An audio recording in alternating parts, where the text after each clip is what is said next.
No microphones, I take it. Microphones. Right.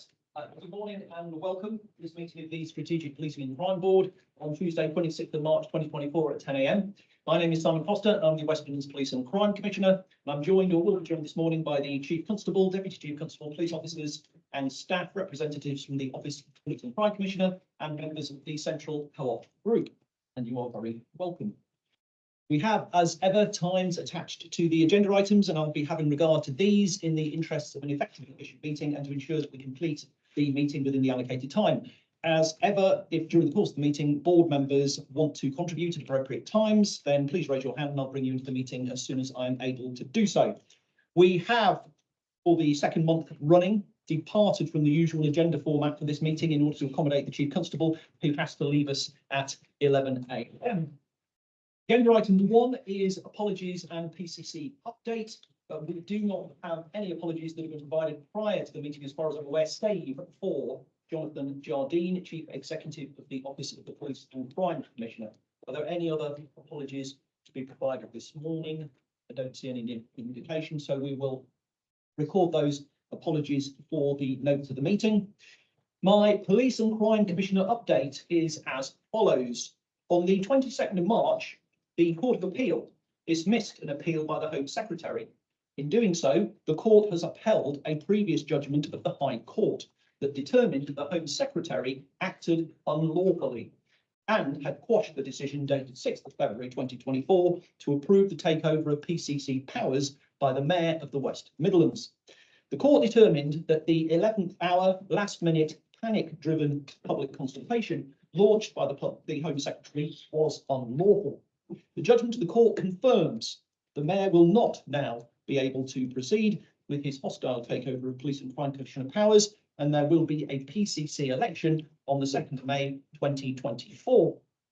I'm pleased that the people of the West Midlands will now have the right to vote for a democratically elected and directly accountable Police and Crime Commissioner at the election on the 2nd of May 2024, whose one and only top priority is preventing, tackling and reducing crime. I brought this claim for judicial review to fulfil my manifesto pledge to the people of the West Midlands, the commitment in my police and crime plan, and to defend democracy, the rule of law and the rights of the people I represent. I was also concerned that the transfer of PCC powers to a representative of the government would lead to more cuts, more chaos and more crime. The Home Secretary acknowledged that he and the Mayor had previously failed to act in accordance with the law by failing to carry out a public consultation and apply the relevant statutory criteria. Indeed, it defies belief that they had farcically, inexplicably and incompetently failed to read and understand their own legislation that they themselves had specifically passed only weeks before to remove the need for a democratic mandate in the West Midlands. It was only following legal action, successfully challenging and holding them to account, that they were forced into a humiliating climb down and a belated public consultation was launched at all. Having already acted unlawfully and undertaken a public consultation, they then ignored the outcome. This is a matter that has been entirely of the Home Secretary and the Mayor's own making. It was therefore entirely right and proper that I brought the claim for judicial review to ensure that the Home Secretary and the Mayor had finally understood their legal obligations and were acting in accordance with the law. The Home Secretary and the Mayor have wasted everyone's time and taxpayers' money. In addition, they've been responsible for causing incalculable distraction and disruption for West Midlands Police, the Office of the Police and Crime Commissioner, the Combined Authority and local election officials, not to mention the uncertainty it has created for the general public of the West Midlands. It should be noted that the court has ordered the Home Secretary to pay the legal costs of the claim and the appeal. The House of Lords has also issued a damning and excoriating indictment of the way the government has handled this entire process. I'm pleased that the Mayor's cynical, divisive, unnecessary and undemocratic attempt at hostile takeover of PCC powers has been defeated. I trust that we can now all concentrate on what matters most to the people of the West Midlands, which is ensuring that we prevent, tackle and reduce crime. And if you're entitled to vote, I encourage you to register and vote in the election for Police and Crime Commissioner for the West Midlands that will now take place on the 2nd of May 2024. Agenda item 2 is notes of the last meeting. Are there any matters arising from the notes of the last meeting?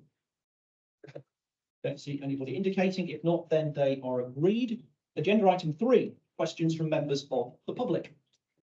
This morning, we have questions from members of the public, all of whom are members of the Central Co-op Group. They are Lee Dillow, Head of Training Support, Jitten Ladd, Senior People and Profit Production Manager, and Nicola Walton, Loss and Prevention Advisor.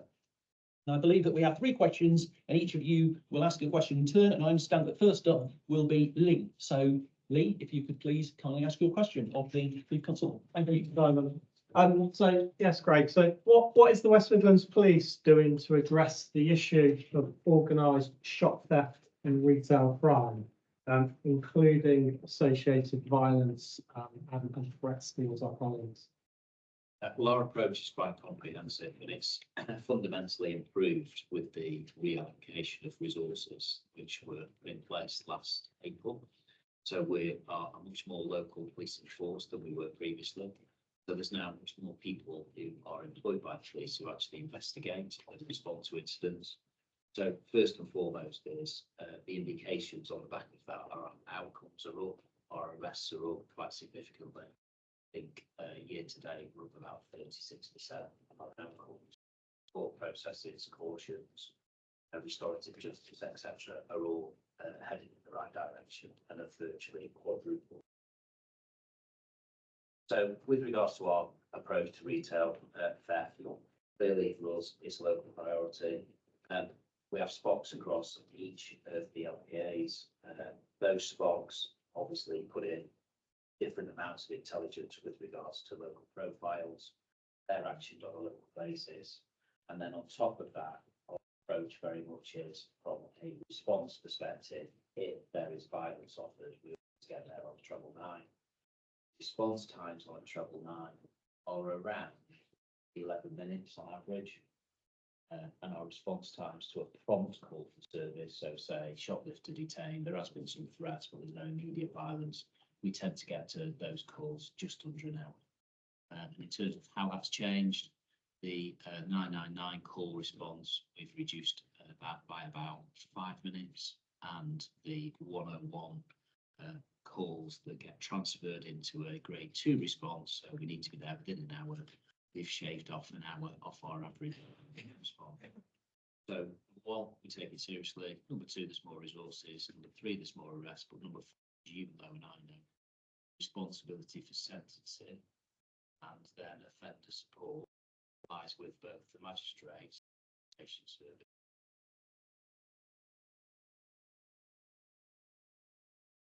Thanks very much, Chief Constable. Just before we move on to Jitten's second question, I've just been asked to make sure that people perhaps just raise their voice a little more than normal because we don't have microphones. Normally this board is live streamed, but we have a slide presentation later, so we can't apparently live stream and have a slide presentation, such as the technology. So we don't have the microphone, but we are recording it, so if people can just raise their voices. I understand that might assist with the recording. So, having said that, Jitten, on to your second question, if that's okay. Thank you. Simon. Great. So my question is, to what extent are frontline officers aware of the emotional harm and fear regularly suffered by shop workers facing retail crime, including threats, intimidation and violence? So we have a comprehensive approach to this during training, and it's not just shop workers, it's all people who we serve. But when it comes to issues such as violence and the impact on victims, we have specific training around victims code, victim support. ETC puts in a lot of resource in that area of business, has maintained money, actually increased the amount of money in those commission services, which from my perspective is quite commendable. So training is there for everybody. The support is there that we give, and obviously when those calls come into the call centre, the staff are specifically trained to pick up on anything with regards to vulnerability. So each and every caller, if it's shop theft, if it's damage, if it's a burglary, we thrive assess. So we assess And obviously we focus on anybody's vulnerability.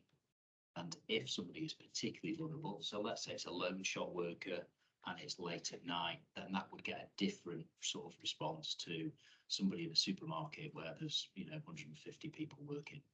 Okay, thank Thanks very much, Chief Constable. Nicola, I think you've got the third question. Okay. What progress has West Midlands Police made against local and national retail crime plans, and what stats can you provide to offer assurance? So I haven't got any immediate stats in the briefing that I've been providing, but I can get some to you subsequently. But the main thing is that we've been piloting a national business crime solution, and I think that was in Wolves and in Coventry. And their data, which is being collated, it's data really from 38 major UK retailers, 40,000 stores nationwide, and that falls under a joint action plan. We've been doing that in 2 of our areas already. Then on top of that, we've had some video from Tesco, which is entitled Violence Against Shop Workers.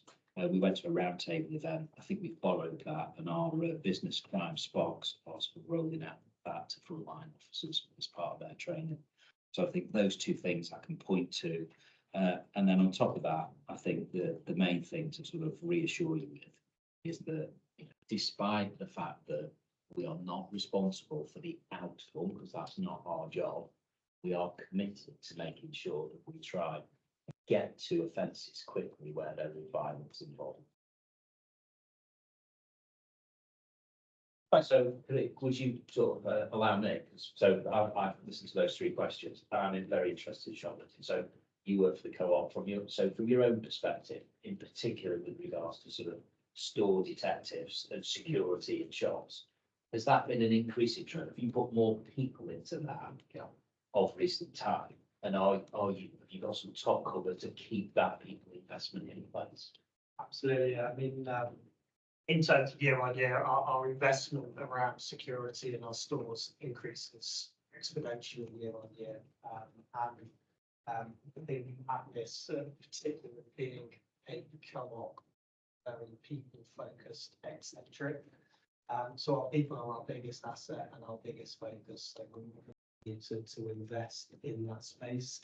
And what we also then see is the further investment in terms of technology and equipment that we continue to make. So I guess what that does do for us as an organisation is it does distort around the ability of paying our colleagues more money. It makes some of our premises businessly unviable, that will impact in that space. So it's a bit of a vicious circle. We can keep investing, but the stats keep growing. And the impact is then on the community and our colleagues that we can't invest the money that we want to in the right areas. Thanks very much, Chief Constable. We do have some additional time allocated to this agenda item. If you would like to take the opportunity to raise any matters, ask any supplementary questions arising out of the Chief Constable's responses that occurred. Yes, I guess for me, the piece, great to hear some of the progress that's been made and you've been able to highlight the focus.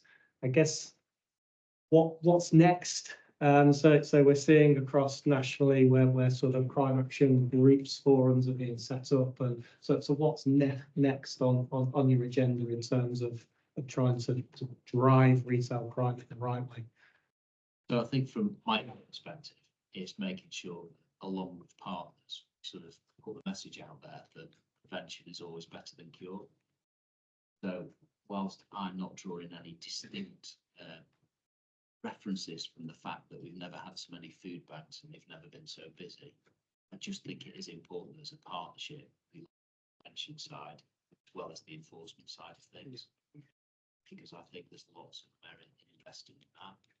And linked to that are the sort of proliferation of short-term sentences, whether that is custodial or suspended sentence. It would be unfair of me to make direct criticism of colleagues in probation when they struggle on occasions to service some of those offenders because of their available budgetary capacity. So we're certainly not where we were many years ago, where there was a little bit more support around some of those offenders. I think, as Chief Constable, I'm sure the PCC is in the same, that we very much support our information and want to continue to do so. Certainly going forward, if there's any opportunity to sort of try and leverage additional funding around some of that prevention stuff, that's where my. Thank you, Chief. Well, I think board member Kath Hannan also wanted to contribute. Sure, I've got a question later on in the report paper, but I think this piece is actually very relevant to your work as well. So Axon Fitzer is the IT conduit to be able for themselves and other shops to be able to send evidence of CCTV and photographs into the police.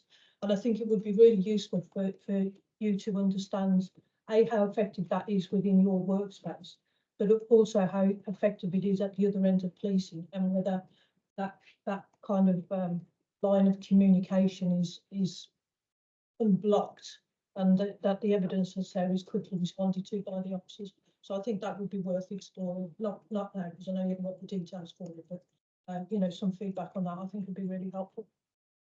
Thank you. Thanks very much, Kath. Anybody else want to come in?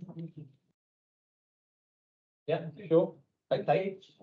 Brilliant. Well, thank you so much for your attendance and putting your questions. It's really appreciated. I understand you might want to stay for some or all the rest of the meeting, and of course, you're very welcome to do so. Thank you very much. Right, moving then on to agenda item 4 is questions from members of the board, and we have 4 questions from members of the board. And in particular, we have 2 questions from board member Rapinder Garkle and 2 questions from board member Kath Hannan. So can you please kindly ask your first question, Rapinder? Thank you. First question, can the Chief Constable comment upon staffing levels with the force forensics? In particular, is forensics fully staffed to the extent it's able to provide an effective service? If there are staff shortages, what are the reasons for this? And is adequate funding available to ensure effective forensic staffing? What we got on that? Okay, yeah, got all that, and I'll give you a in round response, and hopefully you'll see that programme on Sunday evening, which is the documentary series. We've got about 1.2 million viewers actually, and that was around the investigation with regards to 3D firearms. So it showcased our forensics. So the straight answer is yes, there's plenty of budgetary capacity within forensics. And yes, we are fairly decent at making sure the recruitment is up to speed. So it's normally split 2 ways. The traditional sort of fingerprint analysis side of things, the workforce is very experienced. It's been around a long time. It takes a while to train a fingerprint specialist, but we have decent plans in place to do so under Michelle Painter. The other side of forensics, very much for me, is the sort of frontline CSI, old money SOCO. We've got a good deployment model with decent levels of resource. We are one of the most productive forces with regards to scene attendance and also recoveries. I think the average is about 1.2 scenes a day. We do 3, so we're nearly 3 times as efficient. And then the other side of that is that we also have taken on quite a few apprenticeships. So we try and build people up and grow our own. That's been pretty successful to date, and I've expanded that during this year. So that's on what you would normally associate with most frontline forensics. Then the back officey stuff, or more of the analysis when it comes to digital forensics. I've doubled the size of that department this year. So that's increased by 1 and 9 on the officer side. I've also just last month put 4 apprentices into it. So I think that's just an area that's going to continue to grow, and I'm going to continue to invest in it. So the long and short is we're in a healthy position. We've got a good setup. We've got good UCAS sign up, and digital forensics is growing, and our CSIs are both efficient and effective. Mayor Commissioner, not quite specialist, but a bigger principle. The training on that, is that a long, what's that sort of? It's about 5 years. It's a long time. That's a specialist role. Yeah. Thank you for that. So you have to over-recruit to anticipate the retirement profile. Yeah. Thank you, Chief Constable. Do you want to ask your second question? Thank you. What were the levels of vehicle crime, in particular theft of vehicle, during the Christmas and New Year period? How does a Christmas holiday period impact upon sort of crime levels? So it's the lowest of the year, Right. is the simple answer. So this Christmas, the week of the 25th of December was the lowest that we've had in 3 years. Christmas Day was the lowest day in the year. And I think the recorded numbers were 22 versus an average of around 78 for vehicle crime. So that's theft of, theft, fraud, interference, etc., etc. And some of that is when people, phone us up to actually report it. But you tend to get that with lots of crime types. Thank you. Thanks very much, Chief Constable. Kath, you have 2 questions. Do you want to ask your first question, please? Yes, thank you. Good morning. So firstly, what are the evaluation results for the West Midlands Police Joint DA desk? And what are the future plans for the desk? So we've been up and running for a year now.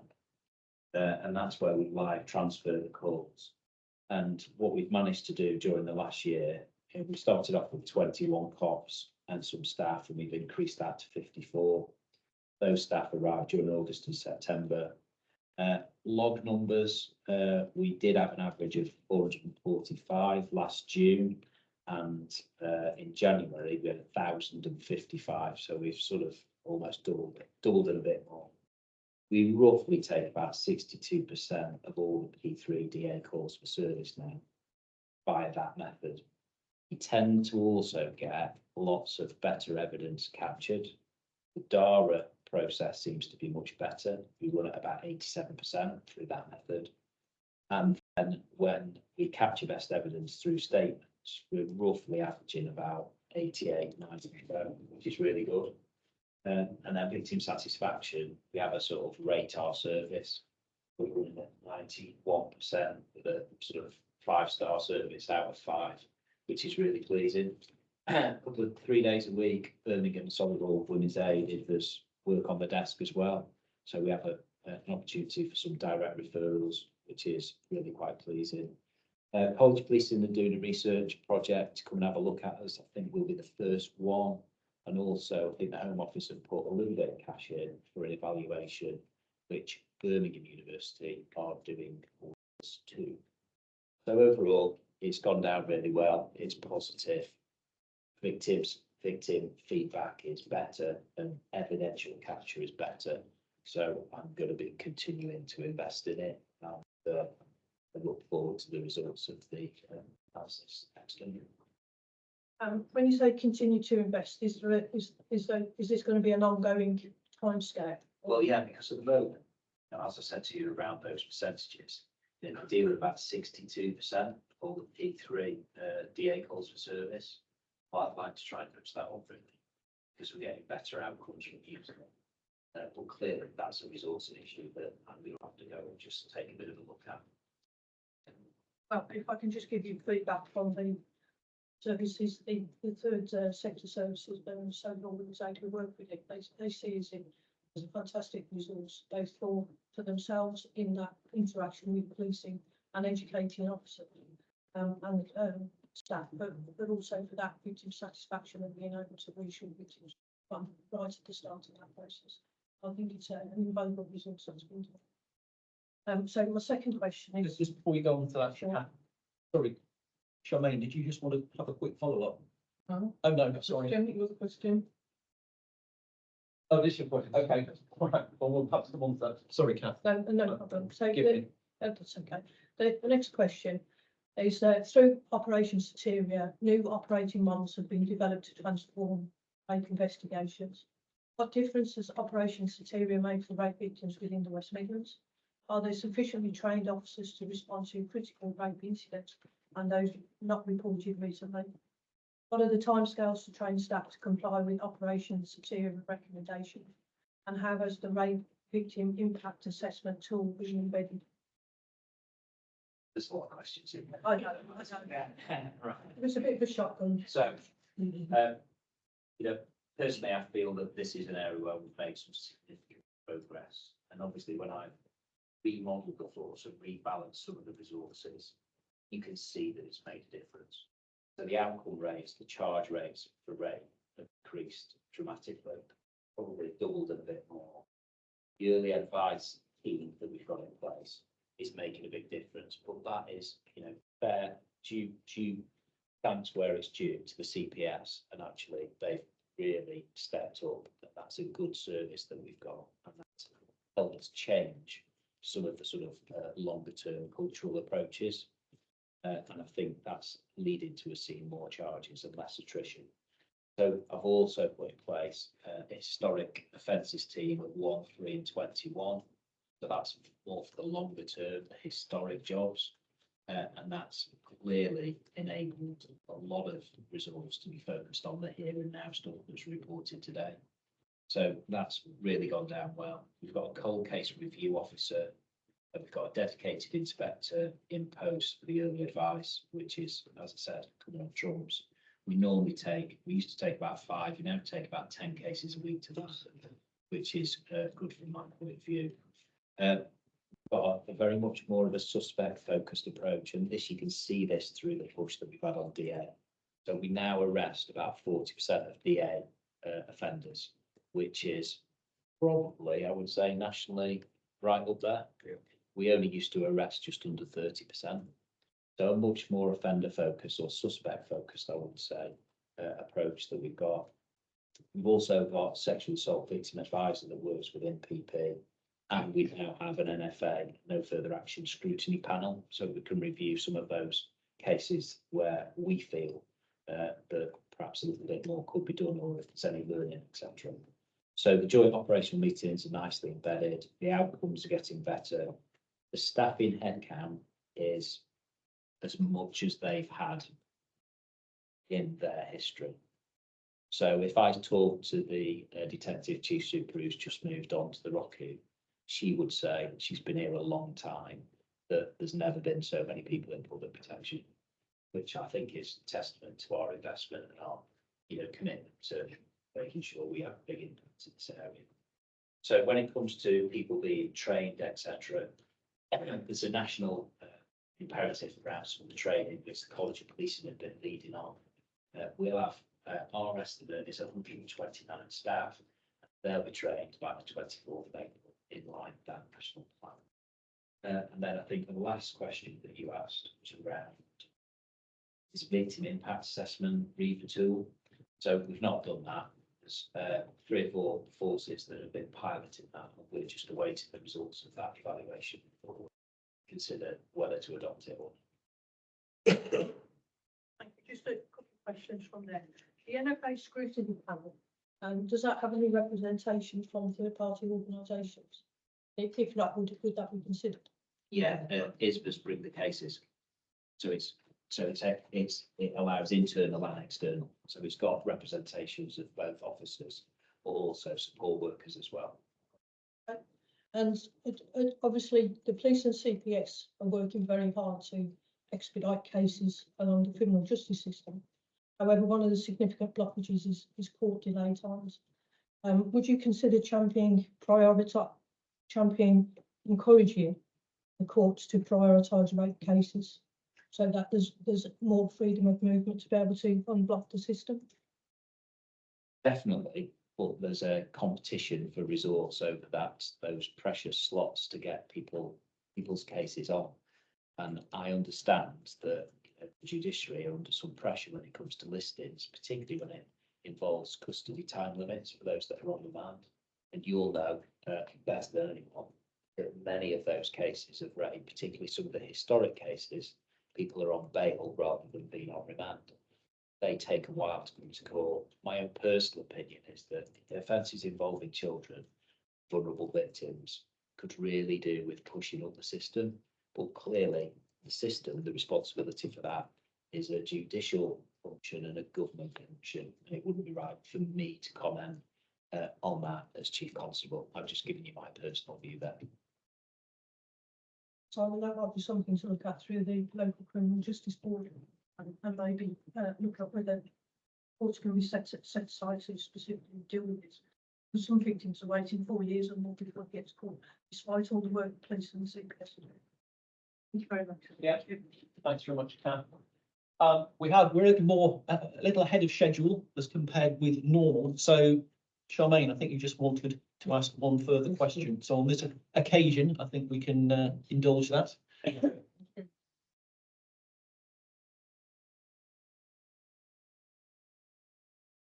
Beginning, they may start out with, beauty, etc., or calls, and the progression through to maybe damage of property, etc.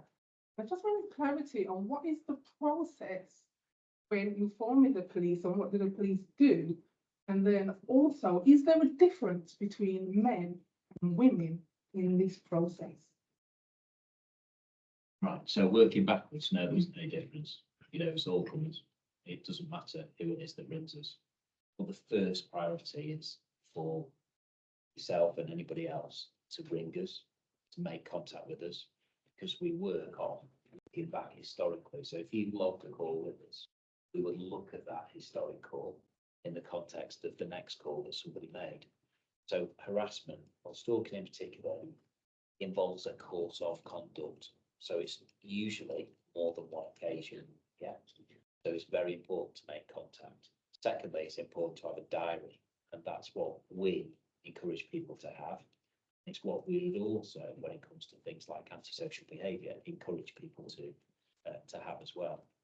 The approach in the control room is very much we thrive things. So we go through a risk assessment. We will record the crime. We will record the details, who the suspect is, and we will make a decision on whether that crime is allocated for further investigation. If somebody's making a complaint or wants some advice, we'll deal with it on a person-specific basis. Sometimes advice is what people need to stop doing things. On other occasions, particularly when it's stalking, we very much try and focus on the history of the suspect, the circumstances of the stalking, with a view to gaining a prosecution.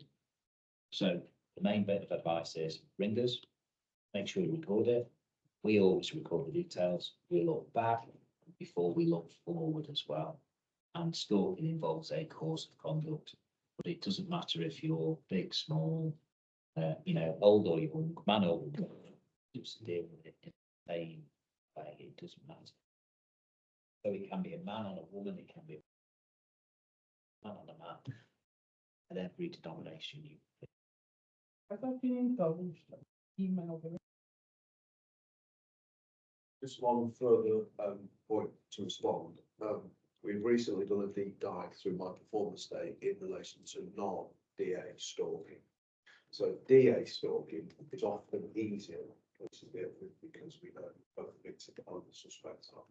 Non-DA stalking is often where a lot of the risk lies, particularly where the victim's a woman, the offender is a man, is either known or that victim. So there is a case in Derbyshire, which is very high profile, the murder of Gracie Spinks. Read that case, that is non-DA stalking of a young woman targeted by a man that she once worked with and once went out strictly and was subsequently murdered. And actually, we deep dived into those through my performance day because that's often where the risk lies, in those cases where it's on the face of it, the behaviour might not seem abnormal. Risk lies within it. So it's an area of risk that we keep under constant review and probably review in the terms of that performance about every 6 months, just for me to really reassure myself that those mechanisms for diving deep into those cases in each local policing area exist. Do you deep dive into women who they do it against men? Have you done any deep dives? So we deep dived into all non-DA stalking cases because DA ones are easier to track because you often know both the victim and the assessments in the dark process. It's those ones that I want to make sure it's the as well. Thank you, Deputy. One further final point from board member Campaign. Just to add to that, Charmaine, the PCC has commissioned stalking and harassment service through Black Country Women's End. They do jointly reviews with the police and have clinics to be able to look at the higher risk cases. Make sure that the support that's needed is actually there and understood, and that's kind of an ongoing process over the period of time that we use with that service. Thanks very much, Pam. Thank you, everyone. In view of time, we'll move on then to agenda item 5, which is the Chief Constable's update. And this is an update on operational policing matters that can be discussed in the public domain. So Chief Constable, over to you, please. Right, so just a couple of things to highlight, Commissioner.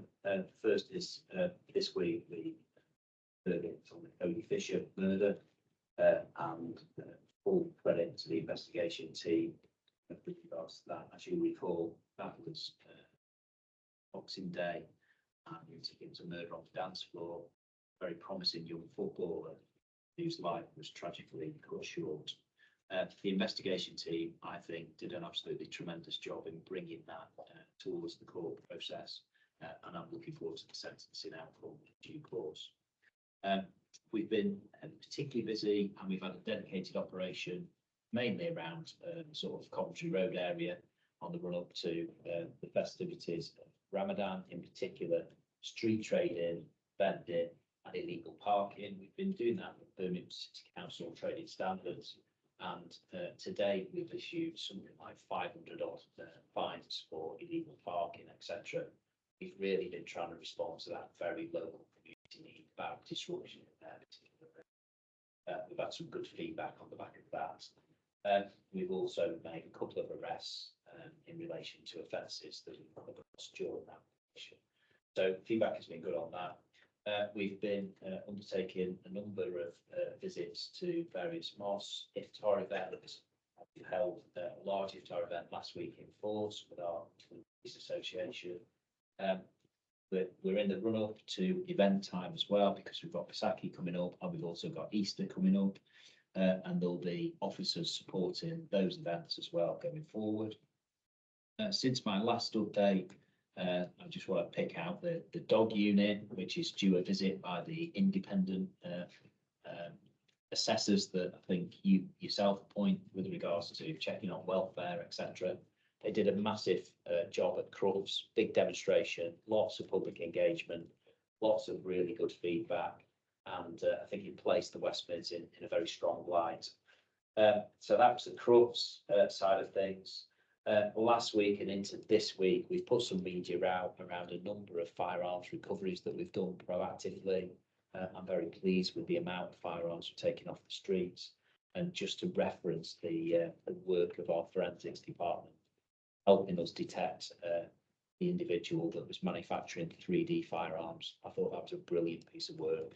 And that documentary just highlighted the team effort that went into that. And then more broadly, we've been discussing performance ahead of our next visit to the Police Performance Oversight Group, Commissioner, and just to reassure and share with the public, our performance in crime reduction continues to be strong. We're certainly leading the way in reducing the number of crimes across the West Midlands, as has been reported in the ONS statistics. I think we're one of the highest numbers in volume of crime reductions of any force in the United Kingdom, which is good. And then headline figures around our detections, and I referenced that earlier on in the answer that I gave.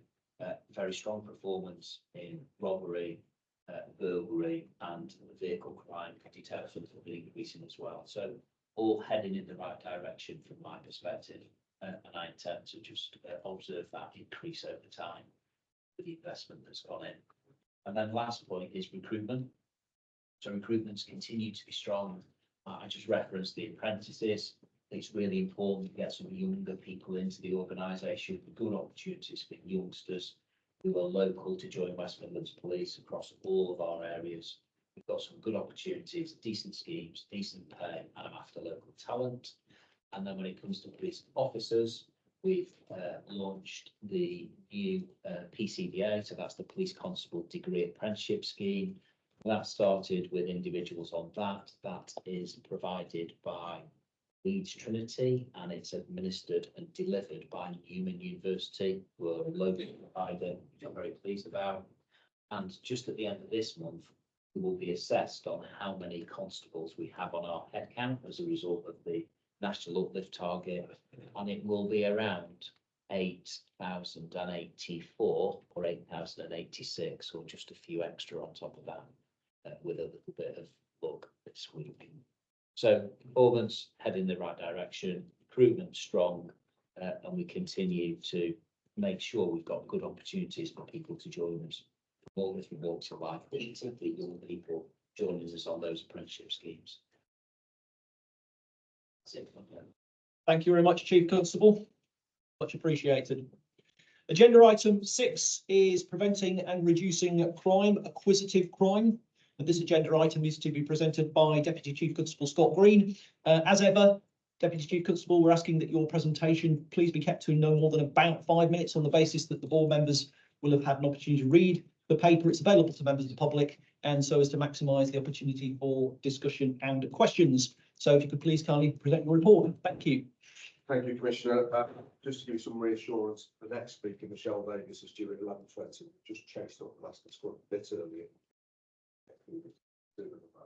So, as you can see, Commissioner, this paper reports on acquisitive crime, particularly fraud, cybercrime, burglary, robbery, business crime. Dealing firstly with fraud and cybercrime, West Midlands Police has got our own economic crime unit, part of major crime. It's a specialist team responsible for financial investigations across the force. It's responsible for all of the complex and cyber-dependent offences, as well as legal and asset recovery of the Procedure Crime Act. And importantly, they triage all of the fraud offences that come into the force and allocate them out accordingly, whether to local investigations. They collaborate significantly with multiple stakeholders. Some examples of that are listed at paragraph 6. I won't read them out to the board, but evidence of the work that they take place. They also are the recipient of data that the force receives from the City of London Police, given their role in leading on some of these matters. The ONS and the National Crime Agency to identify trends, allow us to set our priorities, think about reforms, and importantly, as I have discussed on this board previously, to make sure that the education that we can all conduct when we speak to friends, family members, the public about being cyber and fraud aware, they help us to identify those changes.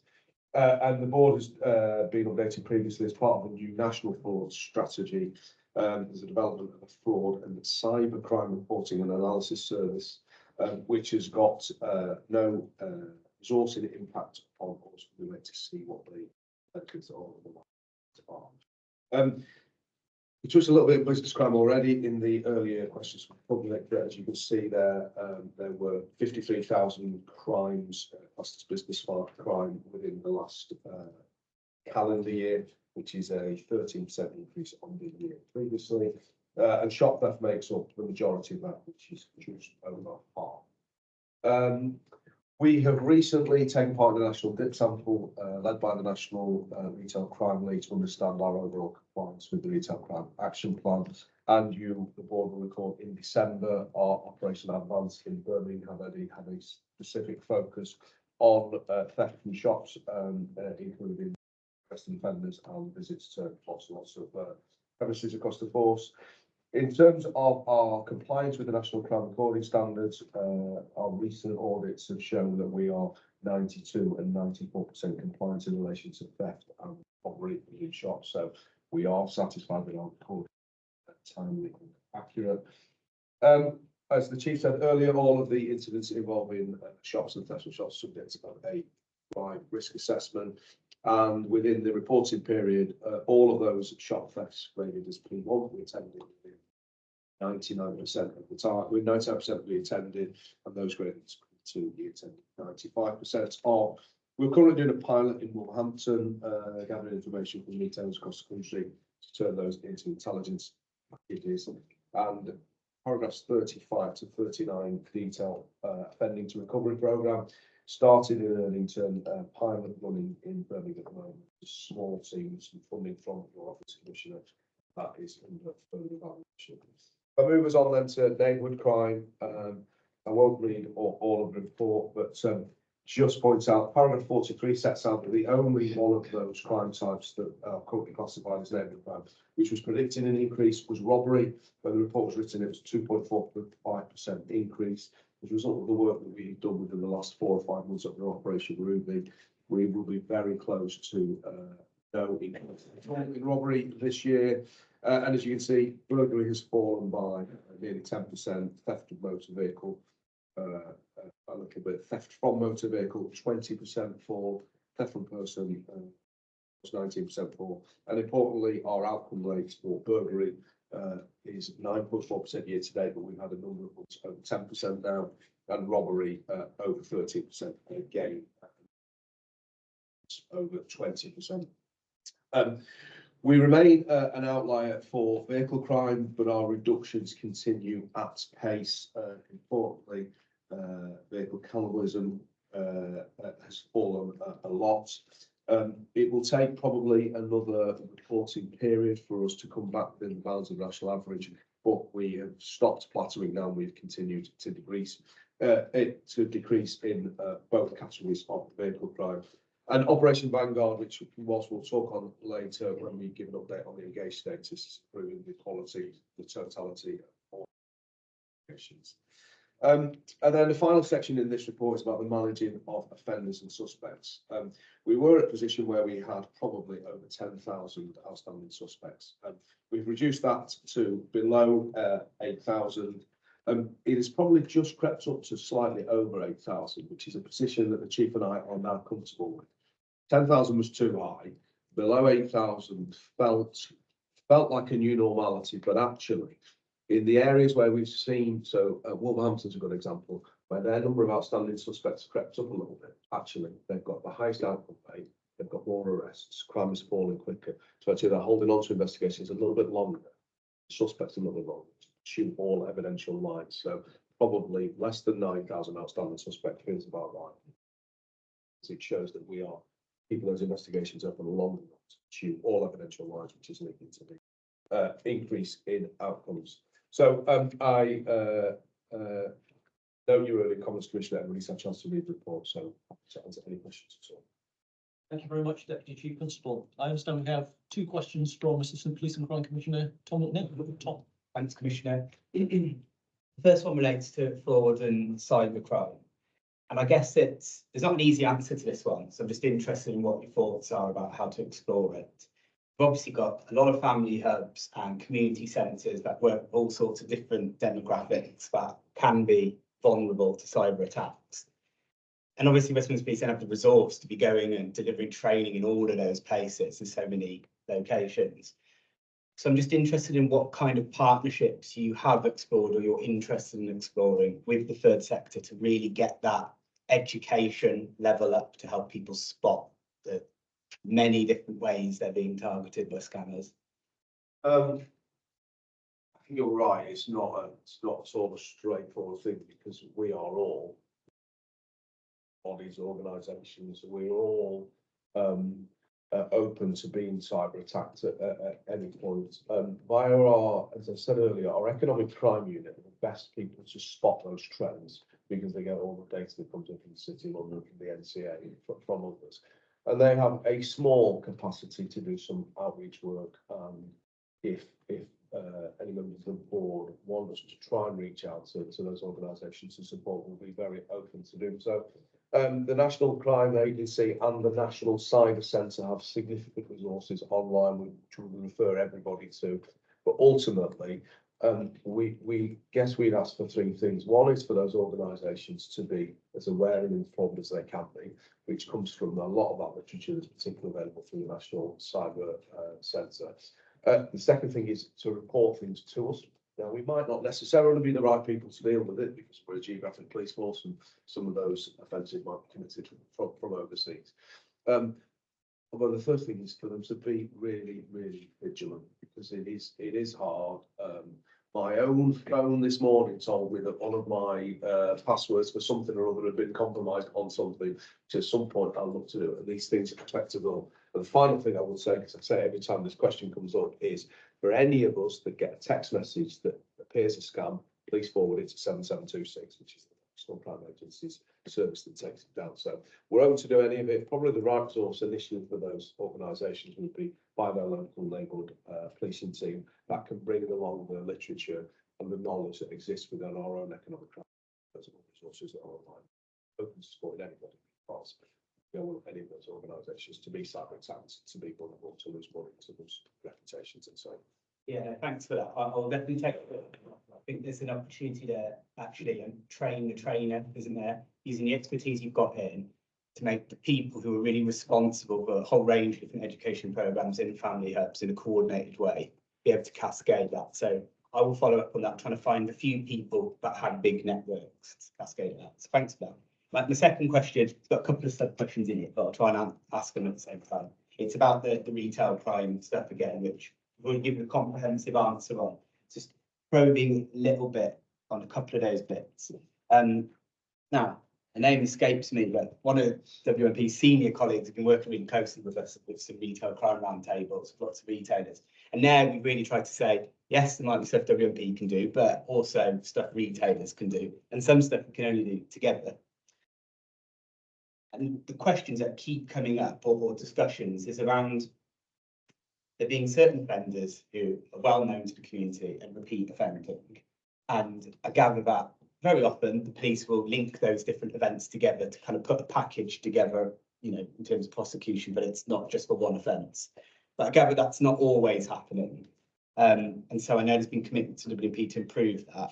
Likewise, there's been commitments from retailers and the police just to talk a little bit more about the logistics of retailers sharing their intelligence. Obviously, they've all got different databases. Some are better at it than others, being honest about that. But I gather some of them have really great intel on repeat offenders where they can give you kind of quite decent evidential quality. But I don't know the extent to which we're taking up every retailer in this opportunity. So this is kind of your reflections on those bits. And I did then after that got a quick one for the chief of approbation. So the second one, because there's a difference between those two things, intelligence and evidence. So if it's evidence of, here's a series of offences that we've got CCTV capital to touch on before, is that we've got a methodology. Well, that's on where some retailers can send their CCTV directly to us, which is a really useful way of doing it because we can circulate that in a geographical area to usually more experienced officers saying, you know who this is, and somebody probably will. And so I'd encourage all of the retailers to continue to push that to us, and where they've got evidence of offences, particularly linked offences, push that to us. Where it's intelligence that says actually we think the person that's doing it is whoever it is, then again, when reporting things, I'd encourage the retailers to report it to us so that officers can record that on our intelligence system because it gives us the totality of a picture. We all know that many of those repeat offenders, particularly in retail crime, will probably have some sort of dependency that they're trying to service. It often drugs. So actually, we need to find the balance right between the referral mechanisms, the prosecution, and so on. So I encourage both to continue to do it because often those officers that will be dealing with from our neighbourhood teams, and particularly as we continue to grow neighbourhood policing, we want them to understand what's the local crime patterns like.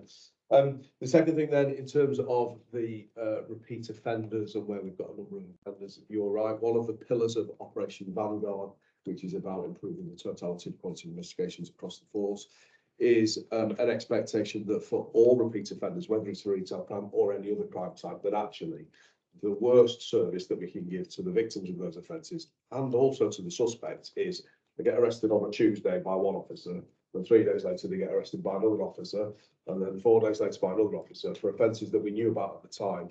So we've mandated that wherever we get a named suspect, that the system searches, actually, this is already a named suspect owned by 2 or 3 other officers, and one officer pulls all of that together. So you've got one package and one process. Of course, that's still a work in progress because Vanguard's been running for 3 or 4 months, but it is our desire that the first officer that owns it will own the totality of all of those investigations so that we're not rearresting people, we're utilising the PaySpot most effectively, and importantly, the best opportunity to secure the right outcome. Yeah, thanks. So just with that, the key point you made there is about retailers continuing to report intelligence or evidence, well, you know, and when I meet retailers, because they invite us out because they're so concerned about it, they very often have lacked confidence in that. So that message is really key. And I guess from my perspective, just any encouragement to keep having those bespoke conversations with retailers who can then cascade it down to the different stores so that they know it's being used. Because obviously you can't communicate every time it is, but it's rebuilding that trust on that. And then finally, because you know we care deeply about tackling the underlying causes, and that's why offender to rehab is so brilliant. I guess, Chief, I just wanted to ask a little bit more about when you mentioned probation. We all know the strains they're under, so I know you weren't pointing fingers. But what kind of activities is it that they were able to do in the past that you'd like to be able to see them do more of again, just so we can kind of see the tangible things that are missing? It was the resource around this particular cohort of short-term sentences, which are commonly referred to by academics as the revolving door. It's really the resource around that cohort makes quite a lot of difference when it comes to diversion, housing support, floating support, drug support, mental health support of a probation professional and that person. This is kind of about the intensity of kind of mentorship and okay, thanks so much. Thank you. I think the next question is from board member Bhupinder Garg. Thank you, Bhupinder. Yeah, I've got 2 questions, actually, but I'll be as brief as I can.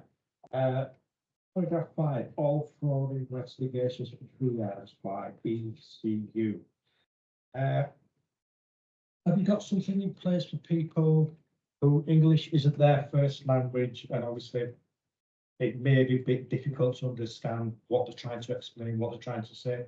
Is there something in place for these people? So when the economic crime unit triage all reported cyber offences, so of course that contact doesn't go directly into us, but that contact goes into our false contact centre first of all. So if somebody through English is not the first language, then they'd be dealt with in the same way that we would anybody else reporting at any other crime type. But English is not the first language, which is work with them to make sure they can understand if that involved us needing to use the language line, we would do so. And of course, cyber and fraud offences are not always automatically reported to us. They can report to fraud action and others. They will take similar steps. So the economic crime unit needs to triage after those conversations are taking place. Paragraph 8 gets it says over the last 12 months, the impact of cost of living crisis. I think, yeah, we are all aware of that, and you know, the general public are aware of that. But there's also something here in paragraph 9, gift cards appear to be used more commonly. What, I mean, for me, getting this message out there to people, community engagement, you can't go wrong with community engagement. Community engagement brings community cohesion. You haven't got the engagement, you haven't got the cohesion. But we're not lacking in community engagement. I think we are. You know, I think, okay, we may have it in some areas of towns and cities, but then we're lacking it in other areas. I'll give you an example of the Basaki procession in Westfield. You're going to say, here he goes again. But on a serious note, over 3,000 people attended. You know, you spend 6 months contacting the local MPT. Come and attend, not to police it, just come and attend, you know, get the message out there, get a stall there. We've done it before for years and years. Nothing. Tumbleweed comes flying by. Why are we not addressing this problem? So if I answer the second one first of all, because I understand that the chief superintendent is now dealing with your request, and we'll let him work through that, and it'll be resourced appropriately. But we are also policing 2.9 million people as well as those 6,000, and there's only 8,084 of us. Fingers crossed by the end of the month. It is one of the driving reasons, though, why the Chief Constable restructured the force to move back to a geographic footprint, so that the 7 metropolitan areas of the force are owned by Chief Super, and then within that is a proper and defined neighbourhood policing footprint. The reality, of course, is that in a force that receives 300,000 crime reports every year, 840 crimes a day, thousands of incidents reported as to that, our neighbourhood policing officers will continue to attend calls for service, to manage crime loads, to arrest and process prisoners in custody. So they won't always be available. But we, the Chief and I, both agree entirely that engaged communities become confident communities, which in turn means that policing is viewed legitimate. More policing to be viewed legitimate, the youngest people that we employ today are driving police cars around, going to addresses, to arrest offenders. And we want those police officers to be viewed as legitimate, and all of those things work backwards to deliver that legitimacy. So we don't disagree at all. And as we continue to grow and recruit, and importantly, feed the people that we've recruited in the last 12, 18 months, 2 years onto our front line, that means that those positions become permanently filled. So yes, we've got 8,084 police officers, but we've got lots and lots of those we recruited in the last 12 to 18 months that are still in training phases.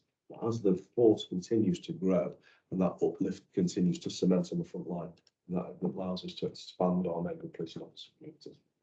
And I'm aware the chief super's coming on his rest day to attend that. Shows some visibility. Just very quickly, Commissioner, you say we hopefully Brinda's got looking at over 8,000 constables up for West Midlands Police. What's that compared to 2010? Yeah, we got any figures? Yeah, it's still running at roughly between 700 and 800 less. And obviously in 2010, we didn't have a commitment to a counter-terrorism unit or a regional organised crime unit. Thanks very much, Bhupinder. Next up, Board Member Kath Hannan. Thank you. So paragraph 4 talks about POCA. Could you give us an idea of how much money comes in through that scheme, and also how the proceeds are used to benefit the people of the West Midlands and these assets? And if I've got three additional questions, if you haven't got the information, then we'll have it later. Thanks very much. Paragraph 11 talks about the Association of British Insurers, and then having an insurance fraud enforcement department who looks at crash for crash investigations. I assume they then do the arrest and take the case all the way to court, etc. Can you give us some reassurance that the intelligence they have also goes to their local policing organisations? Because clearly anybody who's involved with cash for crash investigations is quite likely to be involved in other criminality as well. Paragraph 12 talks about a manual review of NFIB 90, which is a code for other reported frauds, and it talks about a manual review, which I'm surprised at. But could we have some information about how long that review takes, whether it's timely, the outcomes, timescales for investigation, etc., and there's enough staff there to do it? And then the final one is, following the Home Office direction, officers are expected to attend every burglary offence. What difference has this made to the investigation process, outcomes and victim satisfaction? So we split those up. Okay. So I mean, the manual review, I don't know the answer to that one. Yeah, sure. If I answer the last one about the burglary, so our expectation, so this is a matter, firstly, in terms of the publication of data, still being debated by Chiefs Council, Stowe Agreed National Commission. Our expectation is that we will attend 100% of home invasions. So you'll be aware that burglary is categorised as burglary dwelling or burglary residential. But if we deal with the burglary dwelling, so then that is also categorised as, when you can have your garage broken into, attached to your house, it's also burglary dwelling. Have a garage broken into in an empty house. That's not the same as somebody who's asleep tonight with their children in bed and their house gets broken into. So our expectation in terms of those where somebody's home is invaded, we will attend 100% of the time. We don't attend 100% of the time, we attend about 90% of the time. Actually, when you then take out somebody that reports, I own a house, I've not been to the house for a year, it's been empty for a year, I've just turned up and discovered that the boiler's gone, it's not any time within the last 12 months, then we might not go in those circumstances, but we attend 90% of the time because it's the right thing to do. Gives victims confidence. It's a really, really intrusive crime. I've said this so many times when talking about this. When I was a university student, my parents got their house burgled, different force area, and moved house as a result because of the impact it had on life. And so we should never underestimate the impact burglary, dwelling, and home invasion has on people. So therefore, we will continue to attend. And actually, it does also form part of Vanguard, which is the education piece of our front line, that you are attending a burglary not to record it. You're attending a burglary to investigate it. That's what Good. So burglaries as well are down probably nearly 10%. Retention rate we've increased as well, so year to date, 9.4, which compares really quite favorably. So we want it to be more than that. Dedicated investigators that go to and overall. Also, some additional investment into road crime. There's quite a few of the high end R4 vehicles. So the response that we've got around significant investment in technology, which is nicely coming on share as over the last 6 to 12 months. And road crime was targeting some of those for particular safety, some of those pursuits at stage. So we increased that over the last 12 months to sort of hit some of the higher side of things. And then the last bit of the jigsaw that we still pursue conspiracies and major crimes still go on. There is a law our patch in different patches across the country. Recent convictions just show how determined they are. So we are absolutely committed to a good place, and it's one of our. Going back to what you asked at the beginning, it starts with POCA. So POCA, our approach again, we maintained an investment. Some of our regional colleagues took some resourcing decisions not to invest in so much of a regional basis when it comes to some elements of opportunity that we get to seize money. We've absolutely maintained our commitment to that, and we've maintained that throughout the year. We get a good return on investment for POCA.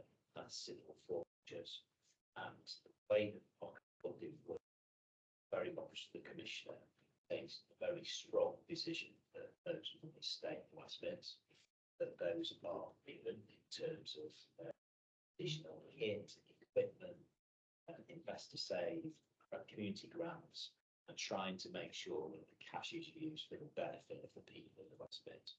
And I think that's entirely the right approach. So when it comes to making applications, we're fairly consistent at that from an economic perspective, from a financial investigation.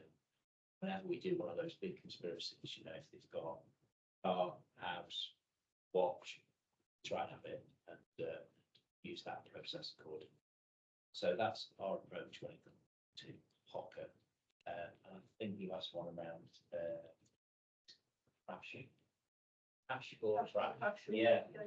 So whenever we've done one of these big operations, and we do one each month in advance, we always take with us Motor Insurance Bureau, and we have a good working relationship with them. And we do that around each of the local areas, involve the neighbourhood cops in those operational advance things. Because when we do a particular area with all those resources, what we try and do is make sure that we're using their intelligence as well as our intelligence, and introducing the local members of the team on the national insurance staff with our local staff as well. So it's a bit of a joined up approach. So yes, we do share intel, and for those higher end jobs, we try and work together to get the right outcome on the offenders, because clearly some of those individuals are fraudsters that are of interest to us for other matters, let's say. So we do work together, and it's a pretty good relationship across the West Mids, and that goes across each of the areas when we spin the advanced model round. Very much. Thank you.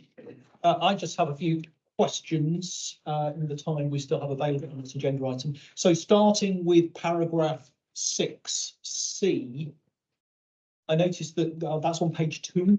So there's reference to West Midlands Police leading a project with the Financial Ombudsman. And it states that there's a knowledge gap that's been identified with fraud and cyber offences. And this has resulted in the Financial Ombudsman Service not making informed decisions and victims not being refunded as a result, impacting victims nationally as well as within the West Midlands Police Service force area.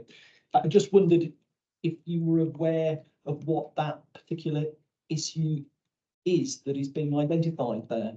I suspect that is where they're able to be compensated. I will do the detail and come back to you. So I'm not 100%. No, thank you very much. Then moving on to paragraph 67, on page 9, which talks about work being done regarding Operation Target, which focuses on serious organised crime. And that, of course, includes drug dealing and neighbourhood crime and cybercrime and fraud. Plainly, the pursuing and disrupting of offenders is absolutely essential, but there's also reference there about the importance of prevention. And as you know, I am very keen on preventing crime so that people do not become victims of crime in the first place. And I just wondered if you were able to provide some detail about what prevention work is done within the auspices of Operation Target. So some of that as well, Commissioner, is about identifying young people at the risk of organised crime. So as opposed to the kind of prevention that policing is historically referred to, that sort of, window locks and so on. Some of this is actually about the preventative work with young people who are at the risk of being on the crime, and actually those diversion schemes that. So if we think about a county line to Fenton, so we could find a young person today, drugs in their pocket, cash in the pocket, and a firearm in the pocket. They could probably do two things at the same time, both an offender and a victim. But that is a really complex thing for our legal system. It's a really complex thing for society to get their head around. It's about working with partners to look at the associated vulnerability alongside potential crime. So actually it is about that, making sure that you don't, by taking out an organised crime group, to create a generation of people who want to go back and look in that space. Thank you. Moving then on to paragraph 57, paragraph 51 on page 7, forgive me. There's reference there to some of the challenges that West Midlands Police faces in terms of vehicle crime. Now, that paragraph does acknowledge that there have been improved outcomes concerning that, but plainly further work to be done. And I just wondered if you could just very briefly outline what that further work that is being done in order to improve the profile concerning vehicle crime in the West Midlands. So if we split those into two, so the first thing is the theft of motor vehicles. So that is very much targeted around organised crime groups and those vehicles that are being stolen to order, high-end, high-profile vehicles. I mean, it's been a focus every single month of our Operation Advance to disrupt those kind of garages and places where vehicles are being taken and remarked, reshipped, all those kind of cut up, all of those different things. And as a chief talked on earlier, also invested in a road crime team, because we often get burglaries where the purpose of the burglary is to steal the car keys, to actually steal the vehicle, to then have the vehicle exported. So continued our focus on that. Second part of vehicle crime then is the theft from motor vehicles. The theft from motor vehicles actually, particularly across the West Midlands in the last kind of 18 months, has been theft of parts from those vehicles, as opposed to somebody breaking in the vehicle to steal a phone or a bag. And that continued preventative focus and education focus has paid dividends. But both of those things, which are very almost like British cycling's small gains, those continued focus on the two of them, seen a slow and steady and continued fall in both crime times, coupled with our increasing outcome rates, which is taking offenders away from that price. Thank you. Moving then on to paragraph 18 on page 4. Now, there's reference there to the number of business crime recorded as violence against the person has reduced, and it says that makes up less than 1% of total business crime reported. Now, that on the face of it sounds very welcome, and I just wonder whether there are any concerns that that is being recorded accurately in terms of the violence that's being experienced by shop workers during the course of retail crime. I think Chief and I will be 100% confident that it's being recorded accurate. But oh gosh, it's a very technical thing now. So somebody commits the offence of theft in a shop. The moment they put the item in their pocket, the offence is complete at that point in the eyes of the law. If they then walk to the door and get challenged by a member of staff, an assault member of staff, then policing often debates internally, is that a theft and an assault, or is it a robbery? And it gets stuck in that because our crime managers would say, actually, we have a higher number of robberies recorded in this force than our MSG. And so it is an area that we've done some significant deep dive into at the moment.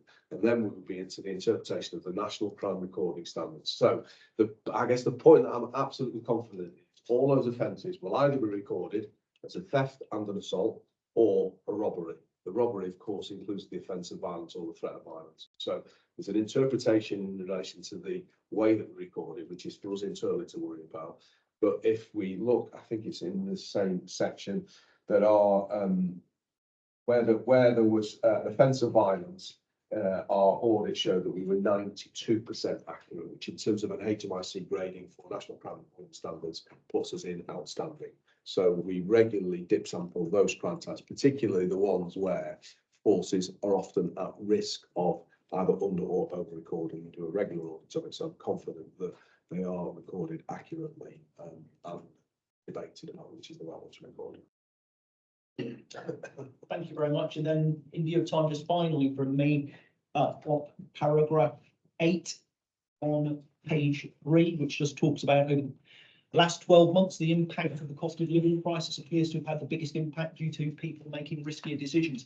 I just wondered what, if any, adjustments or action have been taken by West Midlands Police or policing in general in order to respond to those pressures that have arisen as a consequence of the cost of living crisis, whether there's anything been done proactively to deal with that, or whether it's been a reactive response, or whether there's anything that's taken place in order to adjust or accommodate those different pressures. So if we answer it from 2 points, if I answer it to the DEP, who's the charge to the chief answers to kind of broader, kind of let's go with the small lead point.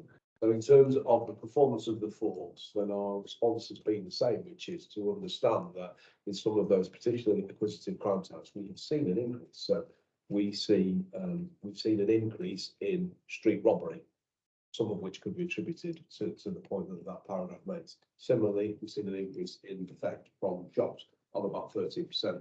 So my job as the DEP is to make sure we understand that performance and we've got resources in place to respond to those calls for service and fulfill the daily demand of. And by bit strategically, it touches upon the point that I made earlier around supporting wherever possible any debate where resources being considered, particularly with colleagues' information to divert, to prevent particularly some of those offenders who have got serious issues with regards to addiction and mental health, etc. And secondly, what you will see in lots of our media is most of our neighbourhood policing teams will support food banks and try very much to be visible in and around some of those, and also to be seizing any opportunities they can to push any extra sort of donations, collections, etc. in that direction. And I think that's a civic responsibility, but it also demonstrates what the police stand for. So the third point I would make is that in terms of diversionary schemes, and particular arrest referral type schemes, particularly first time entrants, it's really important that we keep pushing the opportunities that people have got to legitimately achieve their sort of bin taking calories rather than stealing to achieve those. That's a very small minority, I would say, of offenders, but as it's very patently obvious across policing, offences of shoplifting have increased in recent times, and that correlation is for politicians. Thank you very much. Appreciate that. Thank you very much for presentation of that particular report, Deputy Chief Constable. Okay, can I just be excused? It's the High Sheriff's installation I'm going to go to. Absolutely. You are absolutely excused. Thank you very much for your attendance this morning, Chief Constable. Moving then on to agenda item 7, we have preventing and reducing crime, violence against women and girls. And this agenda item is to be presented by Detective Superintendent Michelle Davis. As ever, Detective Superintendent, we're asking if possible to, if you can please limit your presentation to about 5 minutes or so, on the basis that we will have an opportunity to read the paper, available to members of the public, and of course to maximise the opportunity for questions. So if you could please kindly present your report. Thank you very much. Thank you very much, Chair. Good afternoon or good morning, everyone. So the paper is of tale of two halves. One is a retrospective view on what Westminster Police has achieved over the last 3 or 4 years, and one is a forward-facing what are our next steps.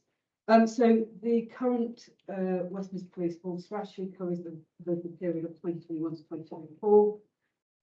Next week sees the publication of our impact report, which is a comprehensive review of the activity that we've undertaken during that time. And that will be a forward-facing public document, and it showcases the work done in each of the LPAs, so in terms of communities and something relatable to those individual communities. But it also contains some case studies with permission of victims to show what difference Westminster Police has done in working with preventing, responding to, and supporting the recovery of victims in this space. The new strategy, which will come on board, scheduled for May, will cover 2024 to 2027. That will reflect the new national framework for delivery of the 4 pillars of prevention, pursue, prepare, and protect. And that will, there's a step change for Westminster Police, because that will now include, our new book strategy will include the areas of domestic abuse and also, previously that's seen in separate strategies. Alongside that will be a new outcome framework, where we'll be looking at not just the outputs, the numbers coming through the system, but actually the impact and the difference we have made to either suspects or victims, and again in that broad space. The BORG strategy is supported by robust governance executed through a BORG board, which is now currently chaired by myself, and that reports into our Vulnerability Improvement Board, which is chaired by the ACC of Crime. I suppose overall, the story is a good news for Westminster Police. So whether you look at domestic abuse, stalking, harassment, or our RASO section, it's improvements. So you can see significant reduction in outstanding suspects. So if I just take the first couple of pages as the example, you've got a massive reduction from 1,200 outstanding suspects in the DA's base down to just over 750, which is a significant achievement over recent times. We've also got an improved picture in the use of civil orders, such as domestic violence prevention notices, which have doubled in the last 12 months, and we're actually pushing to trebling those numbers in the near future. One of the operational changes that have come about under our model, under our current Chief Constable, has been to move some of our standard risk and medium risk domestic abuse cases to be managed and investigated by our local policing teams. And that's driven increased accountability at that geographical area, which again has contributed significantly to the improved performance, which is contained in the report. Another operational change which has been well received by our victims, and our move to using rapid video response in the DA space. So we now have the ability to live link with victims where it is appropriate and safe to do so. And what that provides is an instant response to an individual, rather than waiting for allocation of a response if it is not graded an immediate response required. The positive feedback from that is over 85% of our victims that we've engaged in that way have said that would be their preferred method of contact if they've been required to contact the police again. So a really huge shift change for not only the workforce, but also for our members of the public. I think it's provided an alternative accessibility to the Westminster Police for our communities. In terms of the domestic violence protection notices and orders, a change to, again, an operational change that's impacted that is the introduction now of a force duty superintendent. So out of hours, you have a superintendent available, and they have become, the direction is to become more intrusive in this space. So for every suspect of domestic abuse in a cell in Westminster Police, there will be a review to see whether or not a DVPN would be appropriate for either on a bail or for a no further action case. And as a result, that's contributed to the increase of those civil protection orders being utilised. I take you to the rape and serious sexual offences section. We're one of the pathfinder forces for Ops Interior. We had a review by HMIC at the end of last year, We're waiting for the full formal report. However, our initial feedback has been very positive. So much so that HMRC is now rolling out our strategy and delivery plan to what areas being seen as a fort of excellence, particularly in the space of wellbeing for our staff and officers investigating those types of crime, but also for our victim care in that space as well. And then lastly, the report goes on to the engage elements, cause of concern, which fit within the VOG space, but I know the DEP has got an agenda item coming on that, so I won't go into any detail. But needless to say, we've seen improvement in the Marriott offset and the SOM space, which all contribute to that violence against women and girls. As I said, the detail will be contained in the impact report, which I hope will be circulated to you in due course. And then obviously we'll put up here as a public document to give that trust and confidence to those communities that West Midlands Police is really focusing and prioritising. Pause there if there's any questions. Thank you very much, Detective Superintendent. Appreciate that.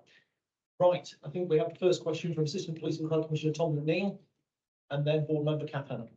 Thank you, Commissioner. Just a couple of short questions.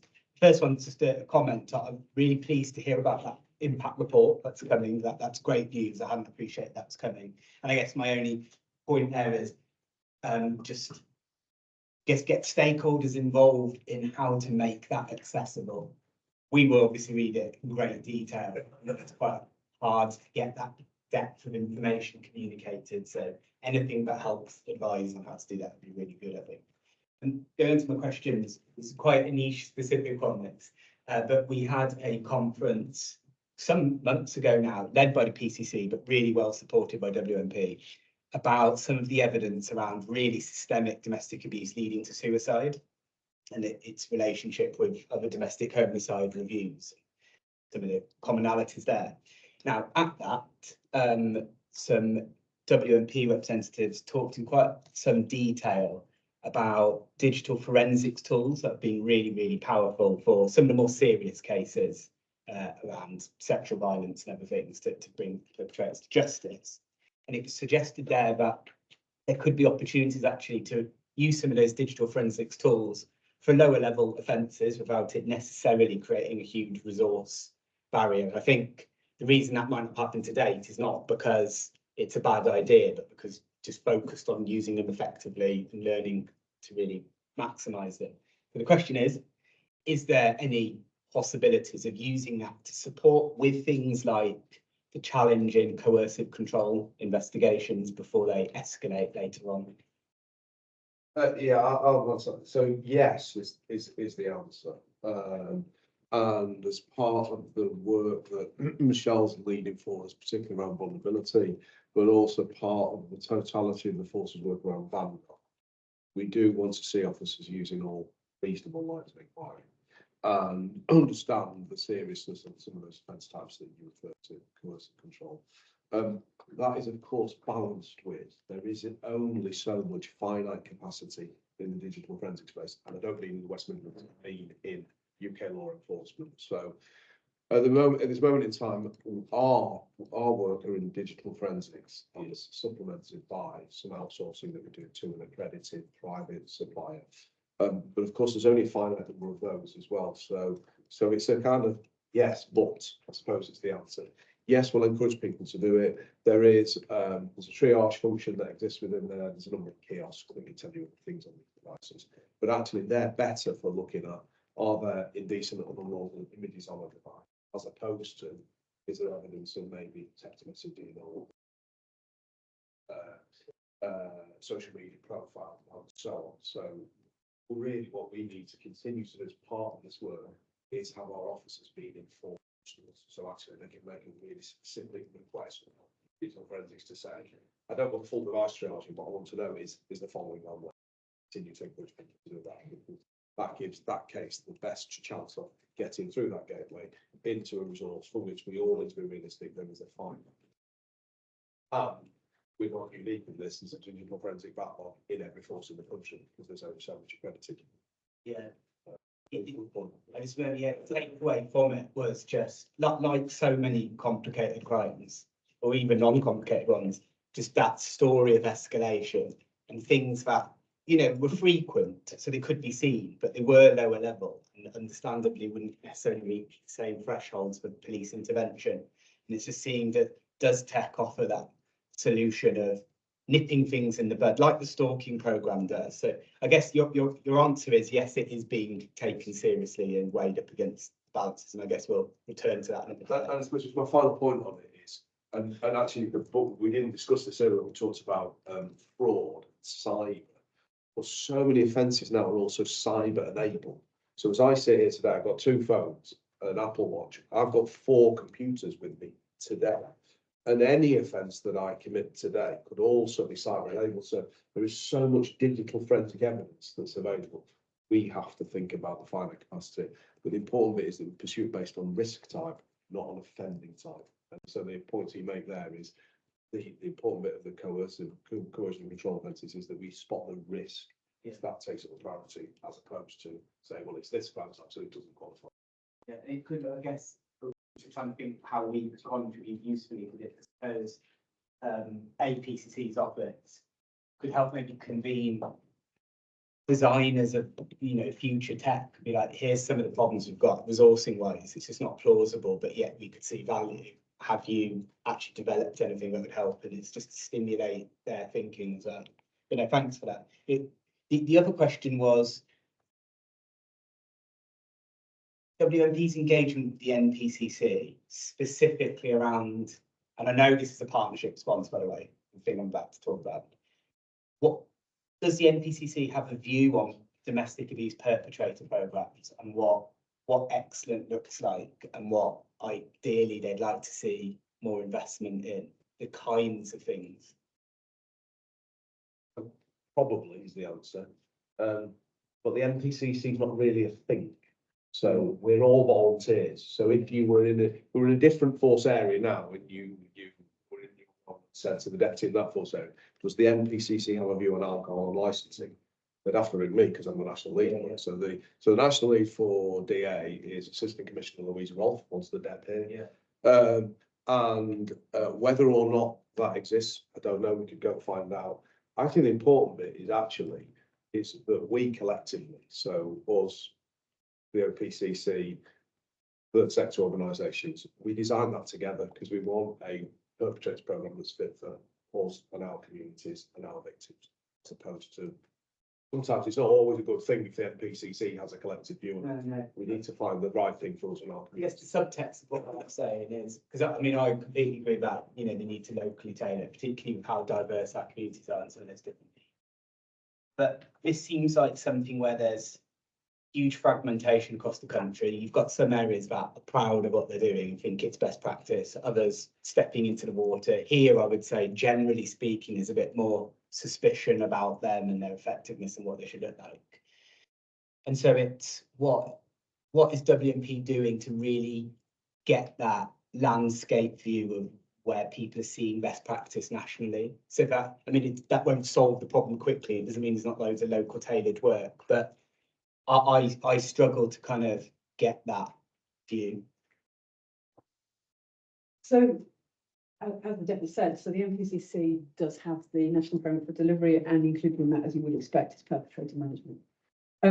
They run a series of practice sharing events, which are not academically evaluated, but they are early shoots where that are showing performance in a certain area. So we are actively involved in those to make sure that we have a horizon span of 43 courses on what they're doing.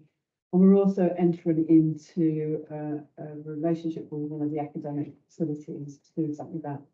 So our focus has been what is effective in perpetrator management, and depending where you look, depending on the scale of the issue, depending on the check that will support that intervention. So what is scalable for West Mids is the question very often. So it is part of our strategy moving forward. We are seeking what is out there across the 43 forces. And the approach will be to adopt and adapt what will best fit for West Mids, and then work out in partnership how do we support that and how do we deliver.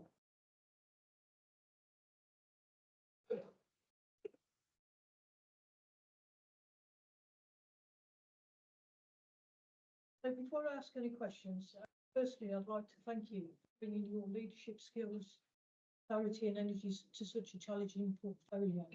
Even though processes and systems have changed, the only reason that that's happened is because of direction support provided by you and the officers that work with this portfolio. So answer questions. I was interested that the performance side debt that's mentioned specifically talks about DA Rosa Marrick offsets, child abuse and sexual offender management statistics. There's nothing there about hidden crimes or harmful cultural practices. Is that something that's going to be included in the future? Could you just talk about that? I've got 3 questions, so I'll just wrap through and then. Yes. So do you want me to do each question at a time? Is that okay?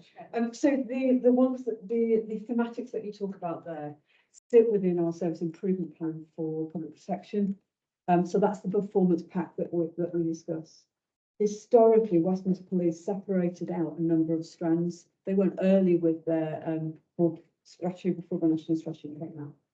So you had a domestic abuse performance pack, a RASO performance pack, and then predominantly what fell under public protection.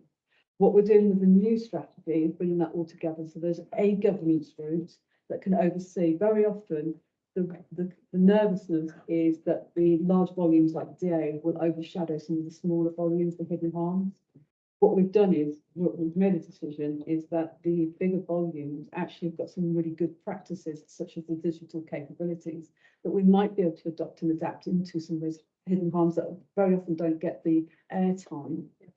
So that's where we're moving to. So there will be a performance pack that will go to the board that will answer all of those points. And above that will be a vulnerability board, which will be chaired by an ATC that will broaden that even further. So we talk about vulnerabilities for contributing factors such as ACEs, lived experience with mental health, drugs and alcohol, parents under custodial sentencing. That will be part of the even bigger picture. Does that make sense in terms of the So for your board, will a member of the victim policy team sit on that board? So you've got that, that connection between the two. Absolutely, and we're starting to bring, we're starting to broaden some of those meetings as well. So a separate meeting is a victim forensic board. Whilst that doesn't look specifically at board, obviously it contributes to victim experience, and that's where that's extended again. So the next question is, how is data being collected regarding protected characteristics and disproportionality in relation to all parties?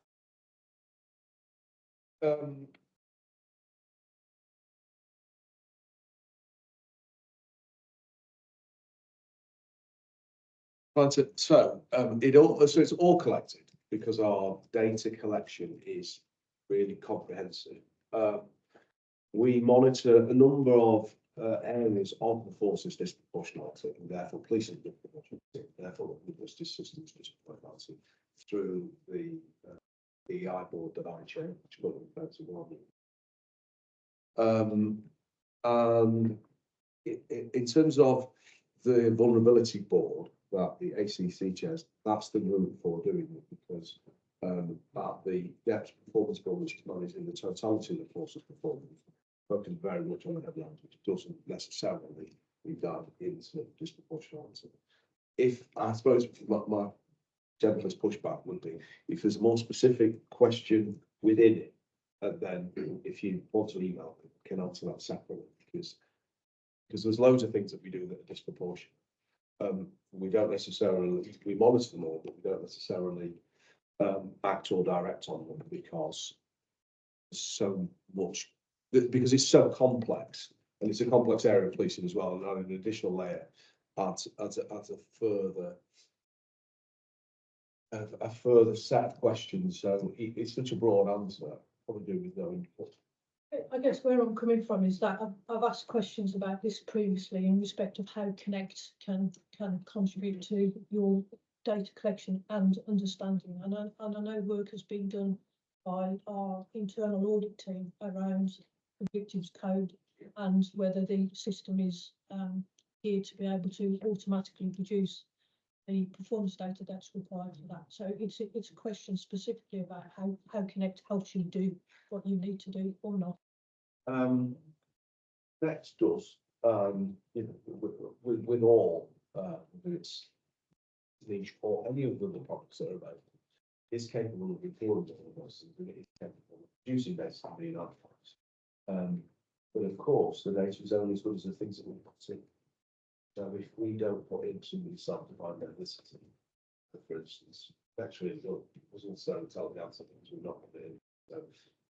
So Connect is very capable of doing all of those things, but our use of it is getting better, and particularly our use of it on the Vanguard is getting better because it's a product that's designed for every force who chooses to buy it. You can't adapt it to the thing that you want to. So as for instance, we do reviews and investigations. We don't always put them in the right place. We can put them somewhere else. And actually what the work that we're doing on the Vanguard is to define the way that we use the system much better. It's capable of doing all of those things. It's our use of it needs to continue to get better. If there's information isn't there, does that indicate there's a gap in training for officers about who or even to ask the questions in the first place? Yes, it indicates two things. So definitely training thing. So we did the connection training a long time ago for lots of people. And then if you didn't train them, then able to say to your older system, people think. Of course, we deliver it to student officers. We deliver it alongside the history of the force, how to lead a tachograph, and all the other things that we train on. So it's easy to go. It is quite complicated as a system. There's quite a lot of boxes to it. But the Vanguard bit is very specifically focused on training how to use the system as well to do it. Thank you. Just two more questions. So regarding DA repeat offenders, specifically talks about perpetrators offending against victims on 3 occasions in the past 12 months before it was under specialist capability. Why three occasions and not 2? Because offenders will see that 3 days before actions taken. So that's the first question. And then the second one is regarding RASO offences. It says over 80% interviewed within 30 days of making the report. That seems a very long time to wait for an interview. And if 80% have been seen in interviewed within 30 days, what happens to the other 20%? I'll leave that. So why 3 not 2? So to be really clear, our response to offenders, irrespective of the number of times they're offended or which team is investigating them, there is an approach that is taken, which, as I say, is included in the Vanguard, and as the deputy one referred to. So why 3 not 2 means that if you offend 3 times, it moves into specialist capability. Now, what we've done under Vanguard is improve the capability of what would be our standard response to the investigation. So they're not getting lesser service. All we're recognising is the escalation in terms of number of offences and therefore the pattern of behaviour, which would benefit from that specialist capability. But by no means should that be misinterpreted to say that if you offend only twice, our investigation is of a lesser standard. And part about that is about capacity, so the capacity and capability. If we put everyone that offended twice into a specialist capability, specialist investigation, we would basically have to move all of our non-specialists into that specialist capability to deal with the volume, and therefore they don't become a specialist capability. So it's just a point by which we have deemed the risk significant to require specialist capability to investigate.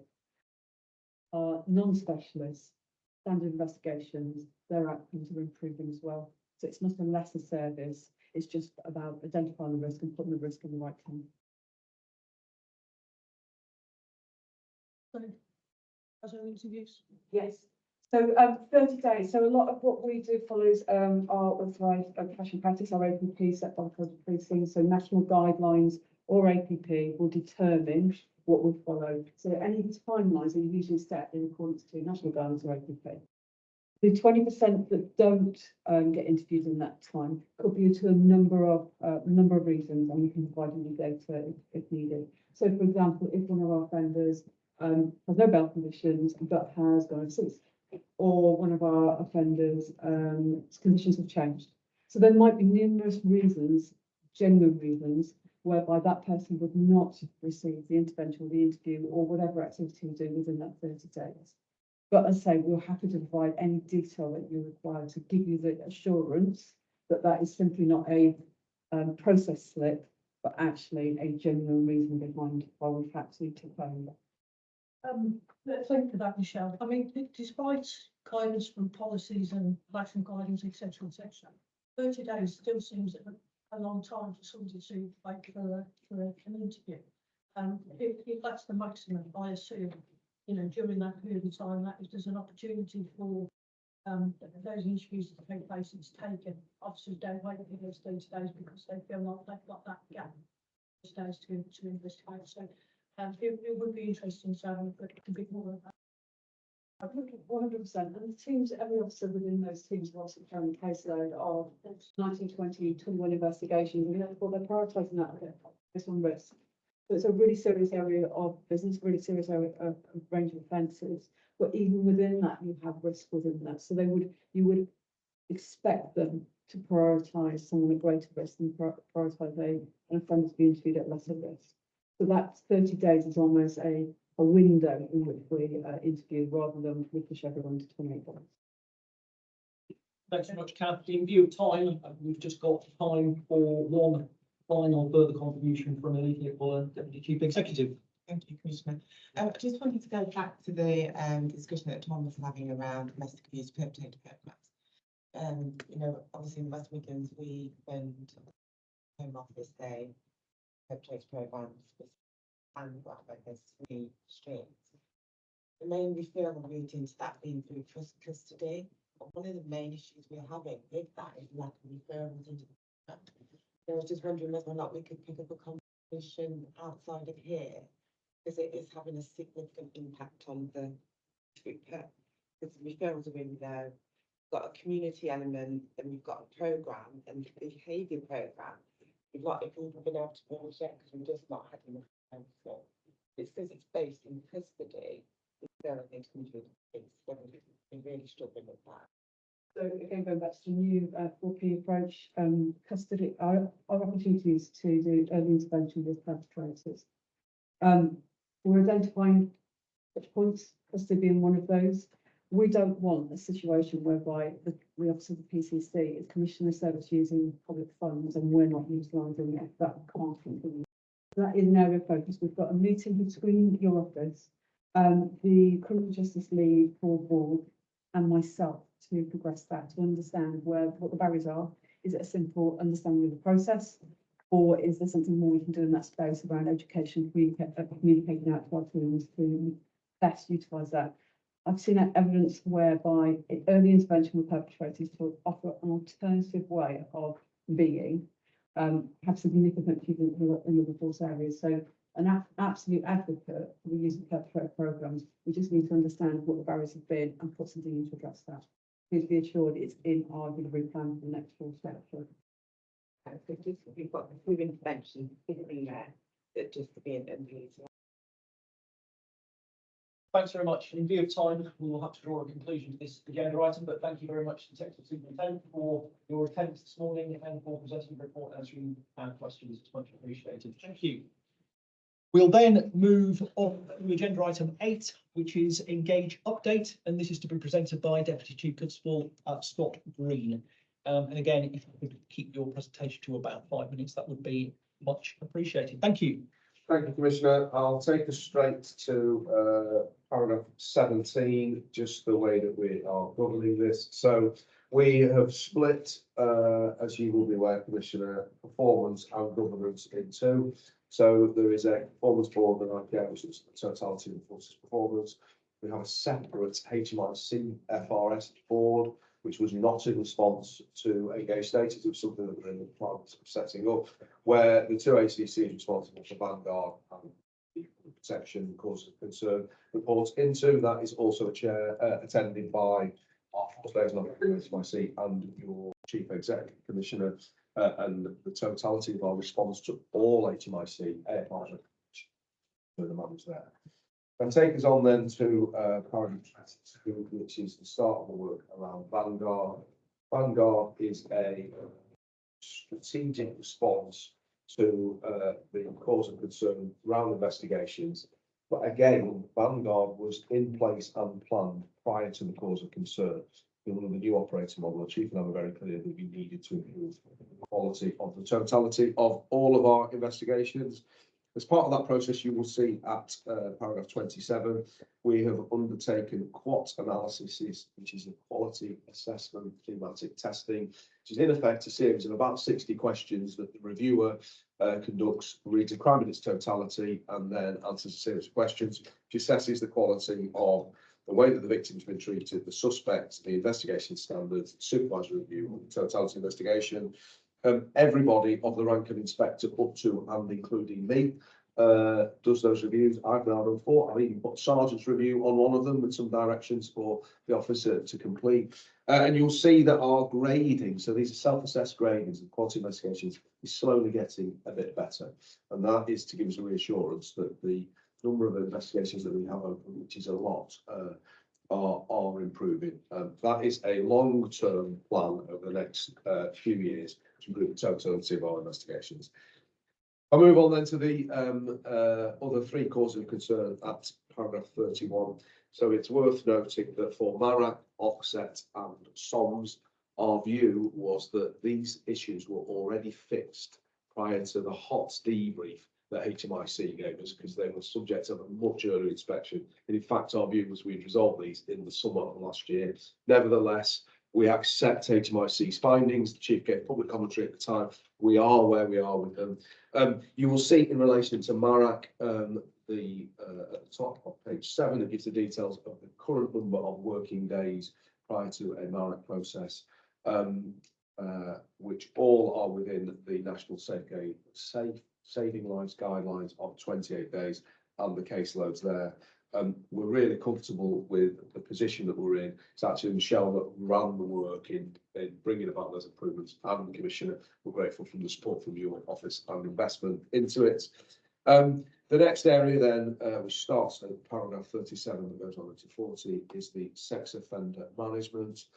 You will see the data at paragraph 40B. I can tell you that today's data is better than that. So the number of outstanding initial arms today is 1.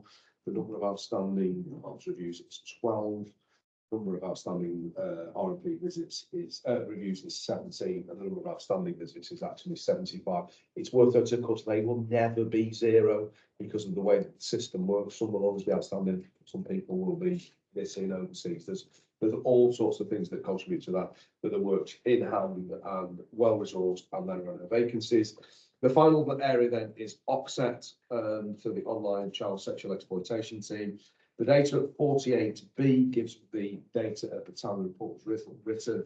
I can tell you today's data is there are no outstanding very high risk, no outstanding high risk, only 5 medium and 5 standard, which is a normal work in progress. The final point, which is not in the report, which is just worth emphasising to the board commission, so I'm now updating you separately on it.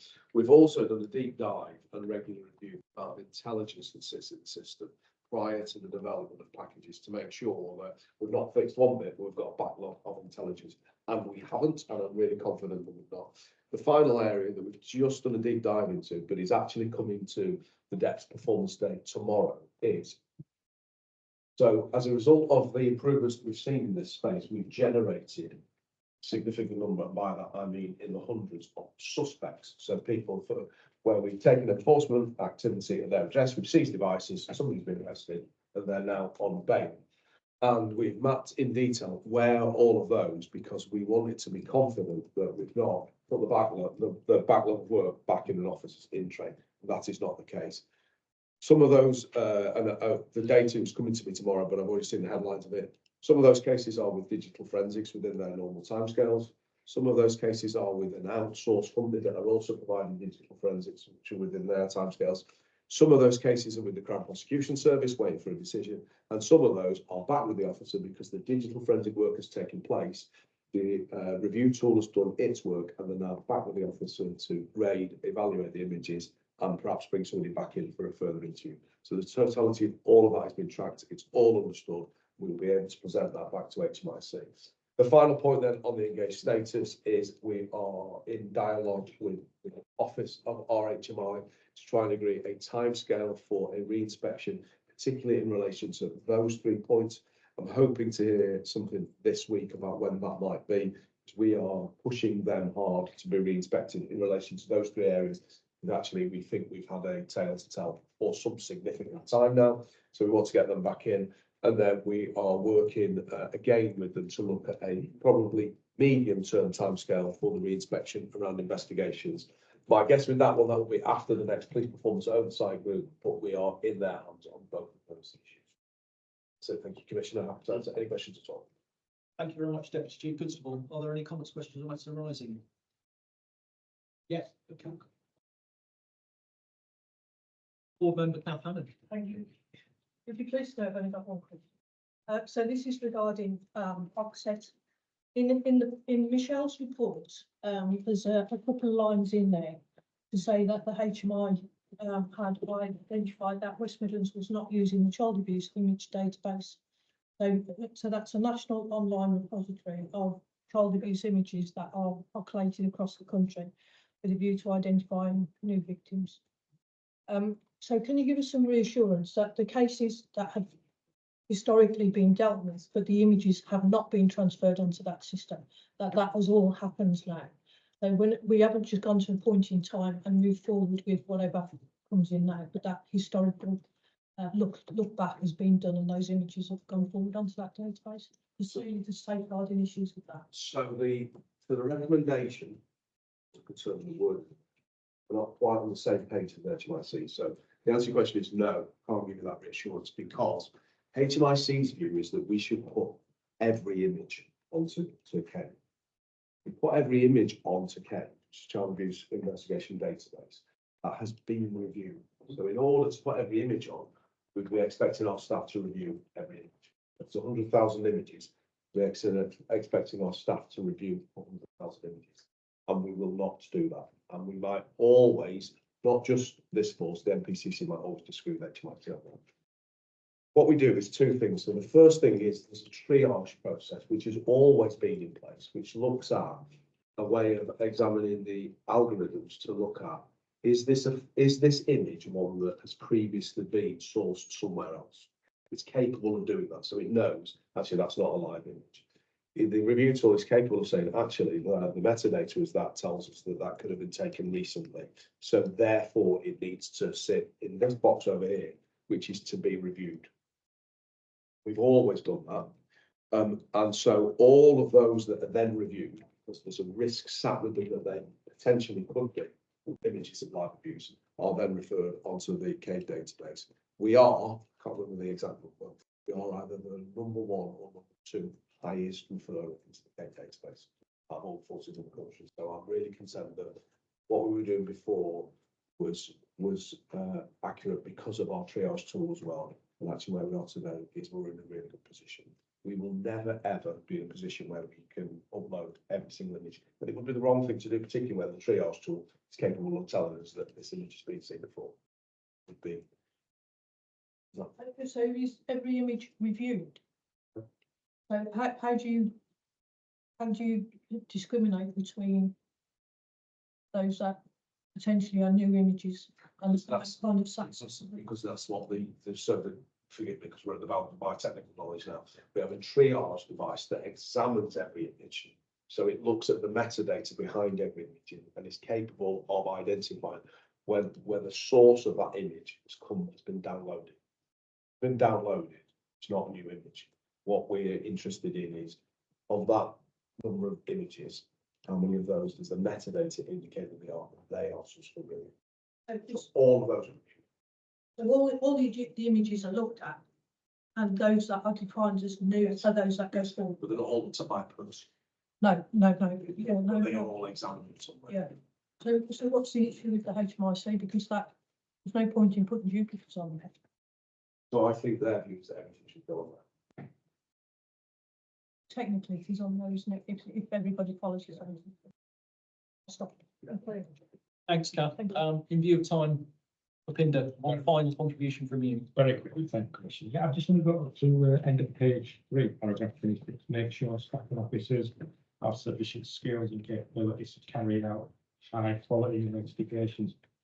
Just reassure me how you're going to deliver that, how that's going to be in place. It's been lots up there as a highlight. Yeah, so it's going to take years. Yeah. It is, and I'll be candid with you. So the view of Chief and I is that the previous operating model of the force, the number of people investigating crime was in the 100, maybe in the early thousands. Actually, what's moved to position is where nearly all 8,000 of us investigate crime. So Operation Vanguard, which is gold is an ACC, the silver is the head of crime. That is a force-wide, long-term training program. So I'll encourage the board to have a look on our intranet site at the Operation Vanguard resources. So some things that include is every supervisor in the force going through a masterclass, SWOT analysis of every crime to make sure that we all understand them. So I've done 4 now, including I could tell you the tale of the theft of a train that I have reviewed and where it's got to. Actually, my sense is the ones I've reviewed is the quality of the investigation is getting better. We've got I think it's 31 days of activity plus 30 ideas in 30 days, but it could be 31 ideas in 31 days and 30 days of activity. I can't remember, it depends which month it is. But actually the activities have been driven by the ideas that have come from our staff on the front line who are using the systems every day. So it is a long-term piece of work. My hope when HMIC come back in and do inspection investigations that their conclusion is it's better than last time. And C, you've got a long-term strategic plan and you're on a journey.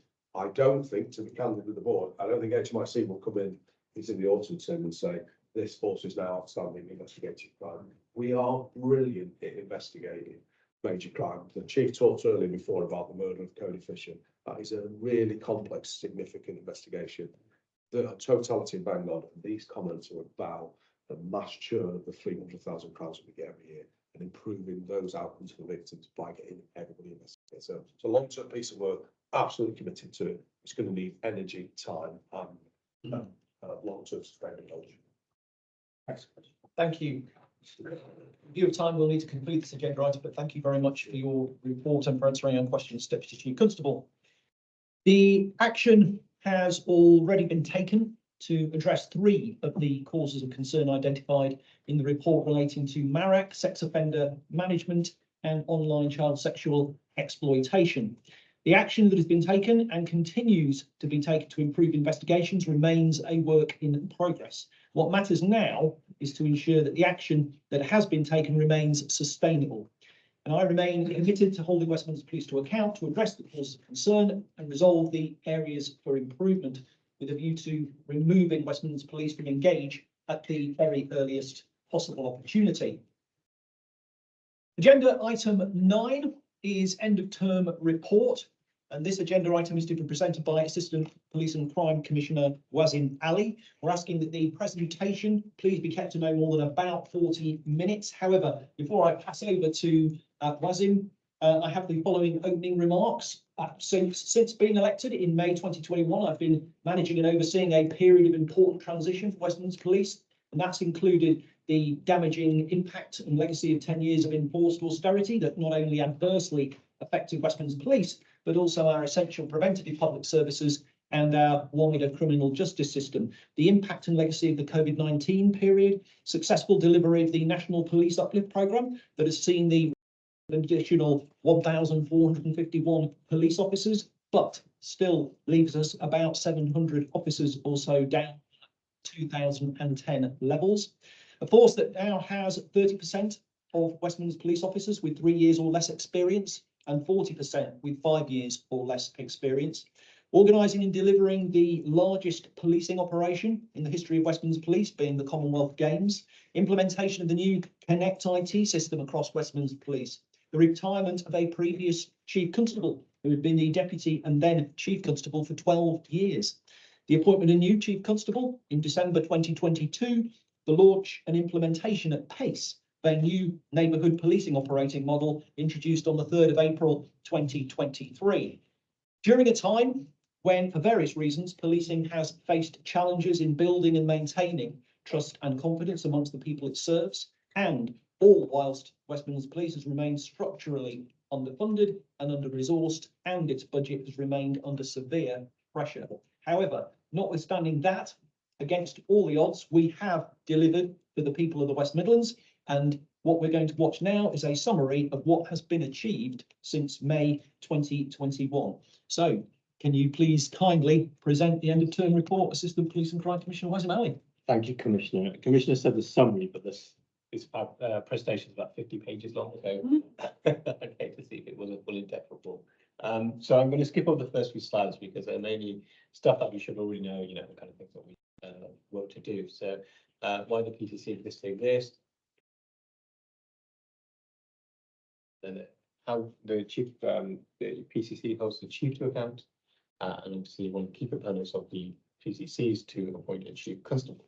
So right into it. So how does the PCC hold the chief constable account in action? So the 909 10-second service level agreement rate is currently at 94% as of January 24, up 31% percentage point from 22-23 year to date. Average answer time now is 3 seconds, which is 33 seconds quicker than where we were before. The 101 3-minute SLA rate is now 84% in January 24, up 56% points from 22-23 year to date. Average answer time now is 1 minute and 9 seconds, which is an astonishing 18 minutes faster than where we were before. P1 incidents have a median response time of 11 minutes 42 seconds in January 24, 2 minutes 19 seconds quicker than we were 22-23. 61% of P1 calls meet the SLA rate. P2 incidents have a median response time of 53 minutes and 45 seconds in January 24, around 50 minutes quicker than we were in 22-23. Other things I wanted to bring up, highlight of importance of body-worn video compliance has now increased from 42% in 2018 to 2019 to 98% in 2020-21 to 95% in 2021 to 22 and 97% in 23 to 24 for stop and searches, which is incredible work that the force has been leading on. 11 community scrutiny panels covering 10 stop and search and use of force, 1 custody and youth pilot, enhancing consistency and documenting learning. And the other key points I want to bring up here is the since 21-22, there have been about 555 custody visits, seeing 2,877 detainees and 280 appropriate adults provided to vulnerable adult detainees. This is some of the work that the Commission does in leading partnerships. And one of the key facets of the campaign that the Commissioner led when he was first elected was around rebuilding community policing. So we'll see what that looks like in action and what we've done to kind of achieve those areas. So what we've been able to do with the work is secure 1,451 extra officers, whilst further investment will see West Midlands Police officer numbers boosted to around 84 by the end of March 24. This is welcome. We will continue to campaign for the return of the missing 800 police officers and 500 PCSOs for fair funding for the West Midlands. Since April 23rd, 2023, there has been a rise of 30% in proportion of police officers establishments under the local ownership. Currently, just under 53% of all establishments are under the local policing area. The police force comprises of 1,089 ethnic minority officers, constituting 14% of the total force. This marks a rise of 260 officers since 2021. The overall diversity within the force stands at 16%. 458 ethnic minority officers were recruited through the Uplift programme as of March 23. There are 2,861 female police officers, comprising 36% of the total officers, and the overall female diversity within the force is 45%. There are 521 LGBTQ+ police officers, accounting for 77% of the total officers. The overall LGBTQ+ diversity within the force is 6%. There are currently 214 specials volunteering across West Midlands. In 2023, they committed a staggering 69,222 hours. For the past 2 years, an impressive 44% of female specials leavers chose to transition into police officer roles, showcasing their commitment and ambition to policing. In comparison, 26% of male counterparts pursued similar opportunities. Overall, neighbourhood crimes have reduced by 9% across the West Midlands, making local communities safer. Vehicle crime down is 12%, with 3,708 fewer offences year to date. Burglary has fallen 8%, with around 1,000 less burglaries occurring in the region year to date. Theft from persons has reduced by 19%, with 700 fewer officers year to date. And the year to date I'm referring to is April 23 to January 24, compared to the same in the previous year. Rebuilding community policing. So a huge proportion of that focus has been on fairness and belonging throughout the term. Fresh impetus from the back of the publication of the Baroness Casey report into the Metropolitan Police Service. We've held police accountability forums, followed up with a series of roundtable engagements and an area-wide survey. Then the fairness and belonging conference as pictured, whereby we agreed with community members on a shared forward approach to creating lasting change in relation to these issues. Rebuilding policing video. You want to just press that and put it there. Cool.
So just to give some data on this, so we've got 570 of the uplift officers are invested into 7 local policing units.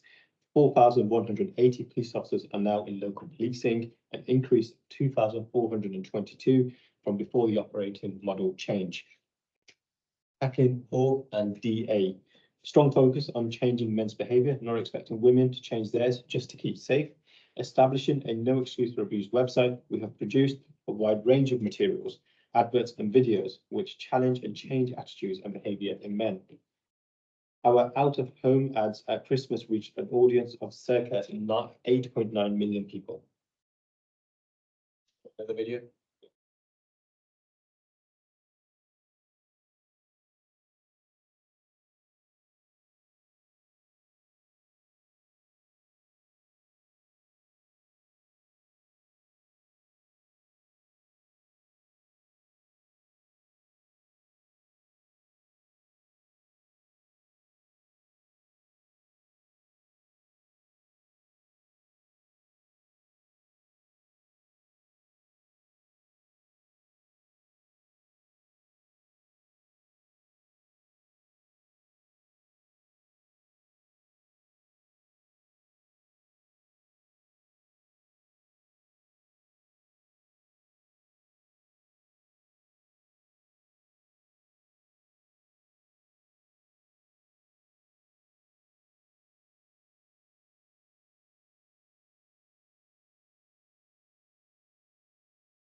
Sure you'll all agree it's quite powerful video to watch, and that attracted around 500,000 views when we put it out.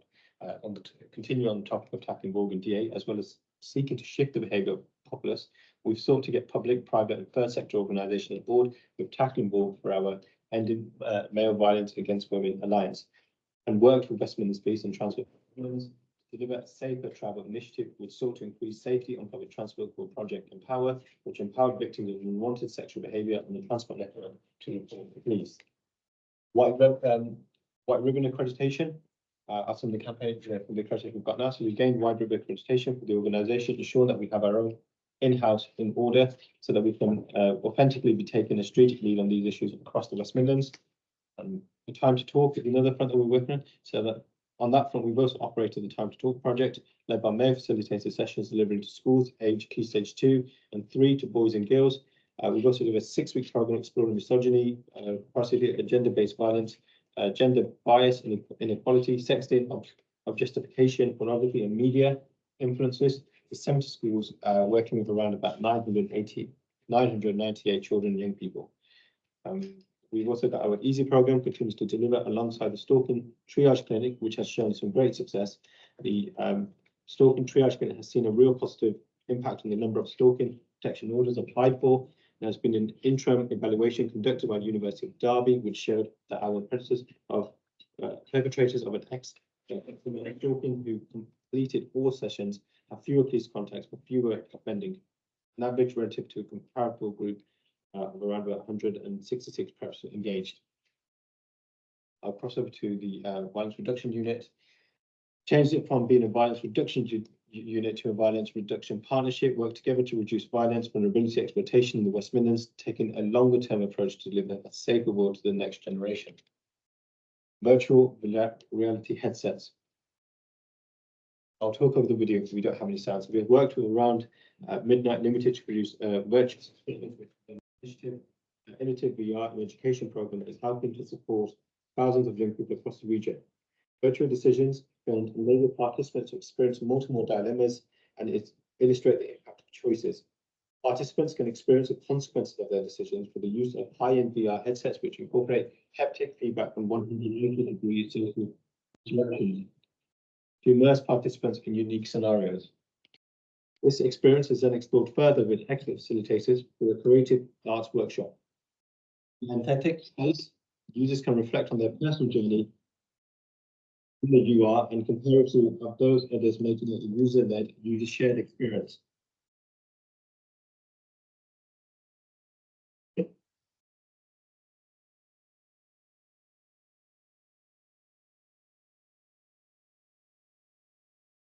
The productions use real-world actors aged 15 to 25 to give authenticity, which were developed following extensive research.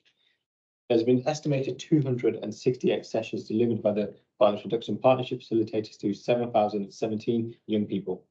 Birmingham University are undertaking an evaluation. Mentors in Violence Prevention, a counter-narrative PCHE curriculum and program designed to equip children with critical thinking skills and promote upstandard approach. MVP is delivered to secondary age children, whilst Changemakers is delivered to primary school children. Sessions are based on realistic scenarios that children and young people face every day, exploring the below. Identify the right choices. Think, is it legal? Is it safe? Is it right for you personally? Value your opinion. Remember, your opinion is good as everyone else's. Value it. Ask it. Ask the questions you need to ask. Be assertive. Stop. Explain to others why it is not a good idea. It seeks to develop leadership skills, character education from within the school population in order to equip young people with knowledge, understanding, and strategies to address the early issues, so early signs of violence, ASB, and bullying.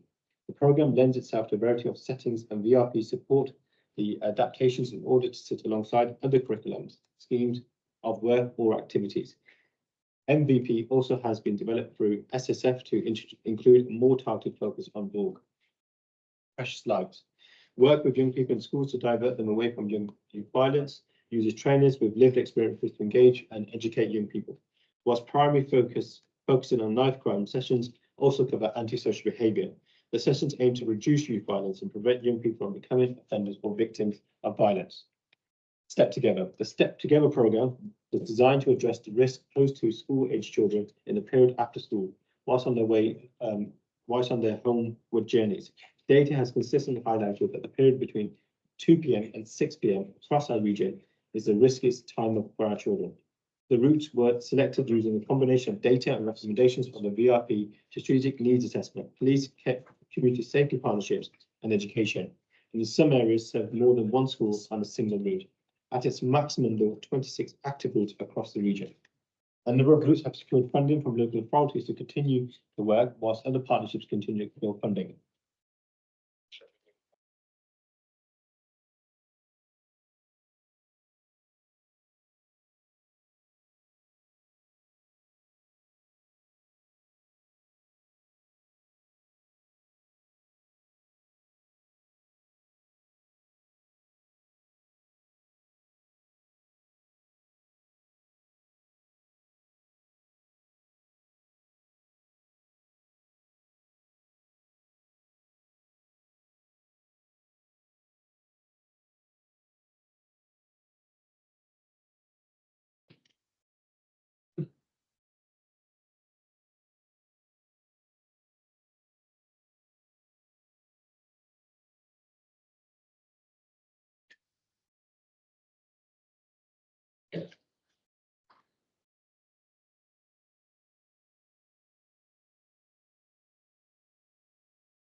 Next area we're going to focus on is tackling serious violence. Redford Reachable and Teachable Moment Service and Hospital, youth workers based within A&E departments were providing reachable and teachable moments interventions to stabbing victims, built on the work of this service to deliver in custody intervention. St. Giles Trust Custody-based Reachable Moment Service. This pilot project provides support for young people involved in or at risk of serious violence and criminal justice involvement. The intervention provides preventable work focusing on addressing underlying issues and helping to increase the safety and risk of those who have been arrested. The aim of the InReach Custody Service is to embed credible lived experiences and cultural competent workers into 2 of the 4 main custody suites across the West Midlands, namely Perry Barr and Obury. The service remains a trauma-informed approach, provides support in a number of areas: housing, finance, substance misuse, mental health, training, employment, and family matters. In the last quarter, St. Giles have seen a total of 189 under 25s in custody between October and December 2023. Over the past 18 months, across the service have seen over 600 CYP in custody, so children and young people in custody, and as per the provider's data, only 14 of those young people have reappeared in custody during St. Giles's operating hours. ACE and IT training delivered on ex-professionals. West Midlands VRP and West Midlands Office of Police and Crime Commission now commissioned Bernardo's to deliver the From Trauma Awareness to Action project. The project delivered training, guidance, and consultancy around trauma, diversity, trauma-informed practice, and trauma-informed organisation culture. The offer is designed to support organisations in developing their awareness and response to trauma. This is in order to reduce barriers for young people and to children, young people, families, and individuals in accessing support for intervention, which can in turn increase the prospects of positive outcomes. Continuing on tackling serious violence, so we've got the SIRF programme. In May 23, the Violence Reduction Partnership with West Midlands Police and partners launched the community initiative to reduce violence in Coventry and Wolverhampton. The programme is supported by £2.3 million investment from the Home Office and the Youth Endowment Fund, along with the investment from West Midlands Police of 24 additional officers over 2 years to test the effectiveness of the approach known as the focus deterrent on the group violence. The SIRF programme is a multi-agency and delivers a number of functions which will be independently and intensively evaluated.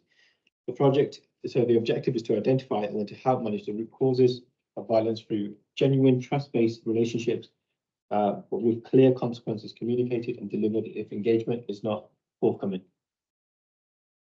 Next slide, weapon surrender bin. The weapon surrender bin stats for the West Midlands. 31 bins are now in place across the West Midlands. 13 bins have now been installed over Simon's term, 2 removed during this period. March 22 to June 23 were where there were 3,214 weapons collected. The fake lines.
So we'll move now to overall crime trends. The crime survey for England and Wales is commissioned by the Office of National Statistics. It is an annual face-to-face survey. There were no surveys in 2020 and 2021, all in 21-22 because of COVID. Each round includes a demographically representative, statistically significant sample of over 1,000 respondents from the West Midlands. Since 2017, the number of people in the West Midlands saying they've been victims of crime has nearly halved. So I put these figures on there. So obviously, reported crime down 9%, positive outcome rate at 8%, and arrest rate at 16%. And just to note, the year to date refers to this is April 23 to January 24, compared to the same year previously. On the next slide, we've got violence down 12%, youth violence down 7%, stalking down 22%, spiking down 39%, gun crime down 11%, and knife crime down 3%. Again, the year-to-date reference to this is April 23 to January 24. The local criminal justice board, so diverting people away from the criminal justice system. The PCC chairs the local criminal justice board, which exists to improve the efficiency and effectiveness of criminal justice systems, reduce reoffending, divert people from entering the criminal justice system, and support victims and witnesses to cope and recover. The West Midlands Combating Drugs and Alcohol Partnership, which exists to break drug barrier chains, deliver a world-class treatment and recovery system, achieve a shift in the demand for drugs. The PCC have specifically delivered the following criminal justice and drugs-related interventions. Blue Chance, apostolic out-of-court disposal intervention for female offenders. It is designed around the underlying drivers that cause women to offend, such as domestic abuse, exploitation, housing, family, children, finance issues, substance misuse and mental health issues, and sex work. Offers one-to-one support, group work, advocacy with other agencies with professional provision of information, advice, taking a trauma-informed approach. In the evaluation, reoffending rates amongst those who took part in the program are lower than the comparison rate that did not. Reoffending further decrease if the time supported increased. Reoffending for those women who were facing mental health issues were 35% to 37% lower and was statistically significant in the treatment group. Reoffending for those women that were identified as having substance misuse issues had 51 to 55% decreases in reoffending. Divert. So the other program divert. Out of court disposal for low-level possession offences. Afro-Caribbean offenders charged less disproportionately. Two-part education and harm reduction in intervention provided by substance misuse provider Cranston. The aim is to take part in the public health approach to possession of drugs and refer users to support rather than criminalising them. This in effect is a criminal justice system has a little impact on drug use and can further marginalise the offenders by giving them a criminal record that allow impact on employment, relationship and life chances. Charges and convictions fell 71% and 80% respectively between 2019 and 2021. Divert prevents low-level offenders from getting a criminal record, therefore likely increasing their prospects and reducing the likelihood of entering the revolving door. Diverting people from the criminal justice system, delivering antisocial behaviour hotspot, 7 local policing units to areas including off-road bikes in Coventry and Walsall. We've got 3 new off-road bikes, 6 now in total, and 12 officers now trained, 16 now in total. £1 million of Home Office funding and a further 678,000 secured for the pilot project. West Midlands Police have witnessed a 32% decrease in the report of antisocial behaviour incidents, declining from 36,454 in 21 to 24,620 in 2023.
Another area of work is the intensive supervision court. The intensive supervision court acts to divert women with multiple needs away from custodial sentences into community-based support by tackling the root causes of their offending.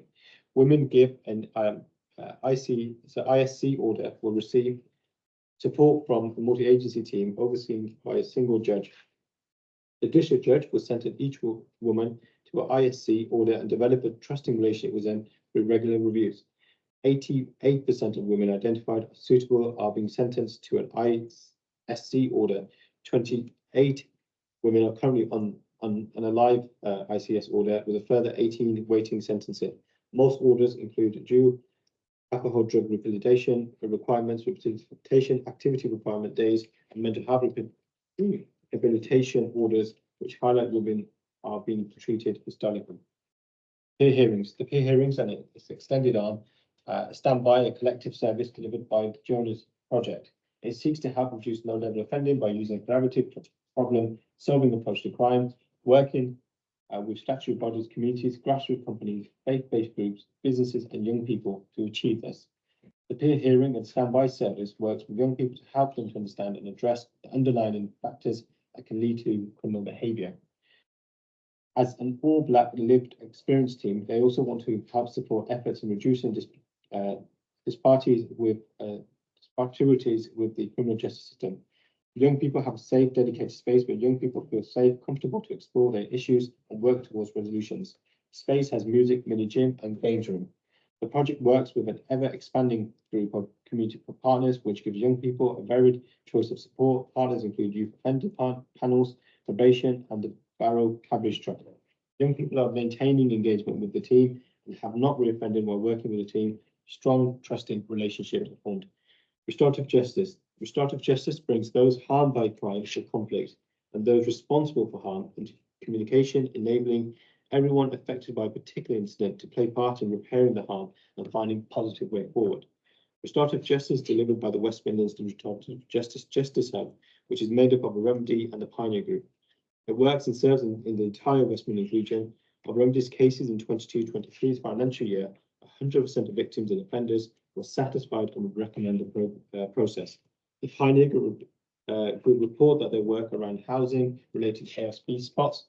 90% of the cases from escalating to crime.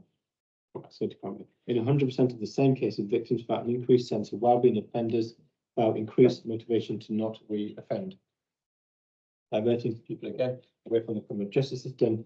The offending to recovery, the offending to recovery program works with West Midlands, so it works with police neighbourhood teams, retailers, drugs and alcohol services and other charities to identify individuals who are prolific retail offenders. Those offending is linked to substance abuse issues. They work with these individuals to reduce the offending by getting them registered with drug and alcohol and other support services, getting them on the drug-based treatment program, and or admitting them into residential rehab. For every 12 offenders that the project rehabilitates, it is estimated that it can prevent between 760 to 1.1 million worth of goods being stolen from stores. It has been calculated by West Midlands Police data that the potential net benefit of the program after 5 years are 1.8 million. For the pilot alone, the net benefit to the police was estimated to be of 185,000, which did not include the benefit of other services such as healthcare, probation, or other further benefits from the fact that 30% of clients remain abstinent from drugs and crime. Expansion agreed with local authorities for Coventry, Walsall, Dudley, and Wolverhampton. Enterprise to employment. Employment services program delivered in Birmingham supported 18 to 35-year-olds who are at risk or have a history of violent offending. Use of individual placement support framework, which uses a place then train model to provide wraparound support for both the offender and the employer with a focus on sustaining employment, not just entering it. By delivering an individual placement support service at a consistently high ability of the whole team. Second chance charters.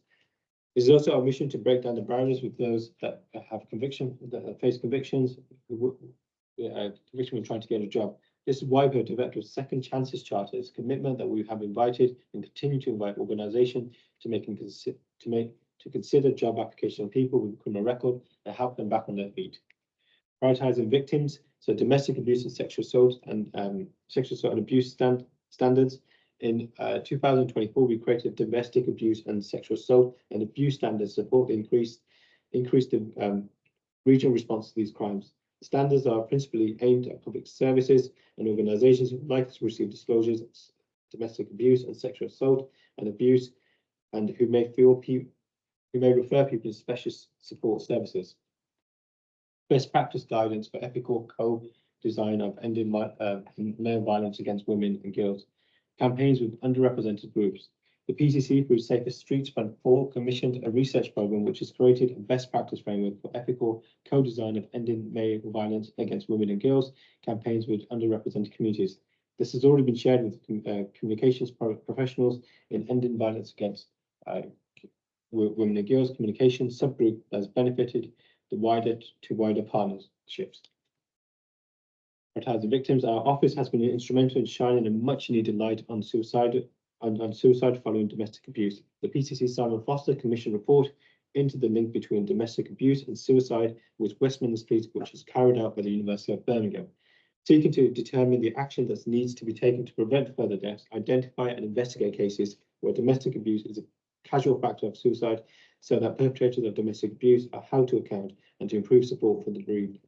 There are now a 3-phase project funded and due to commence in the coming months. With this, we've worked with partners.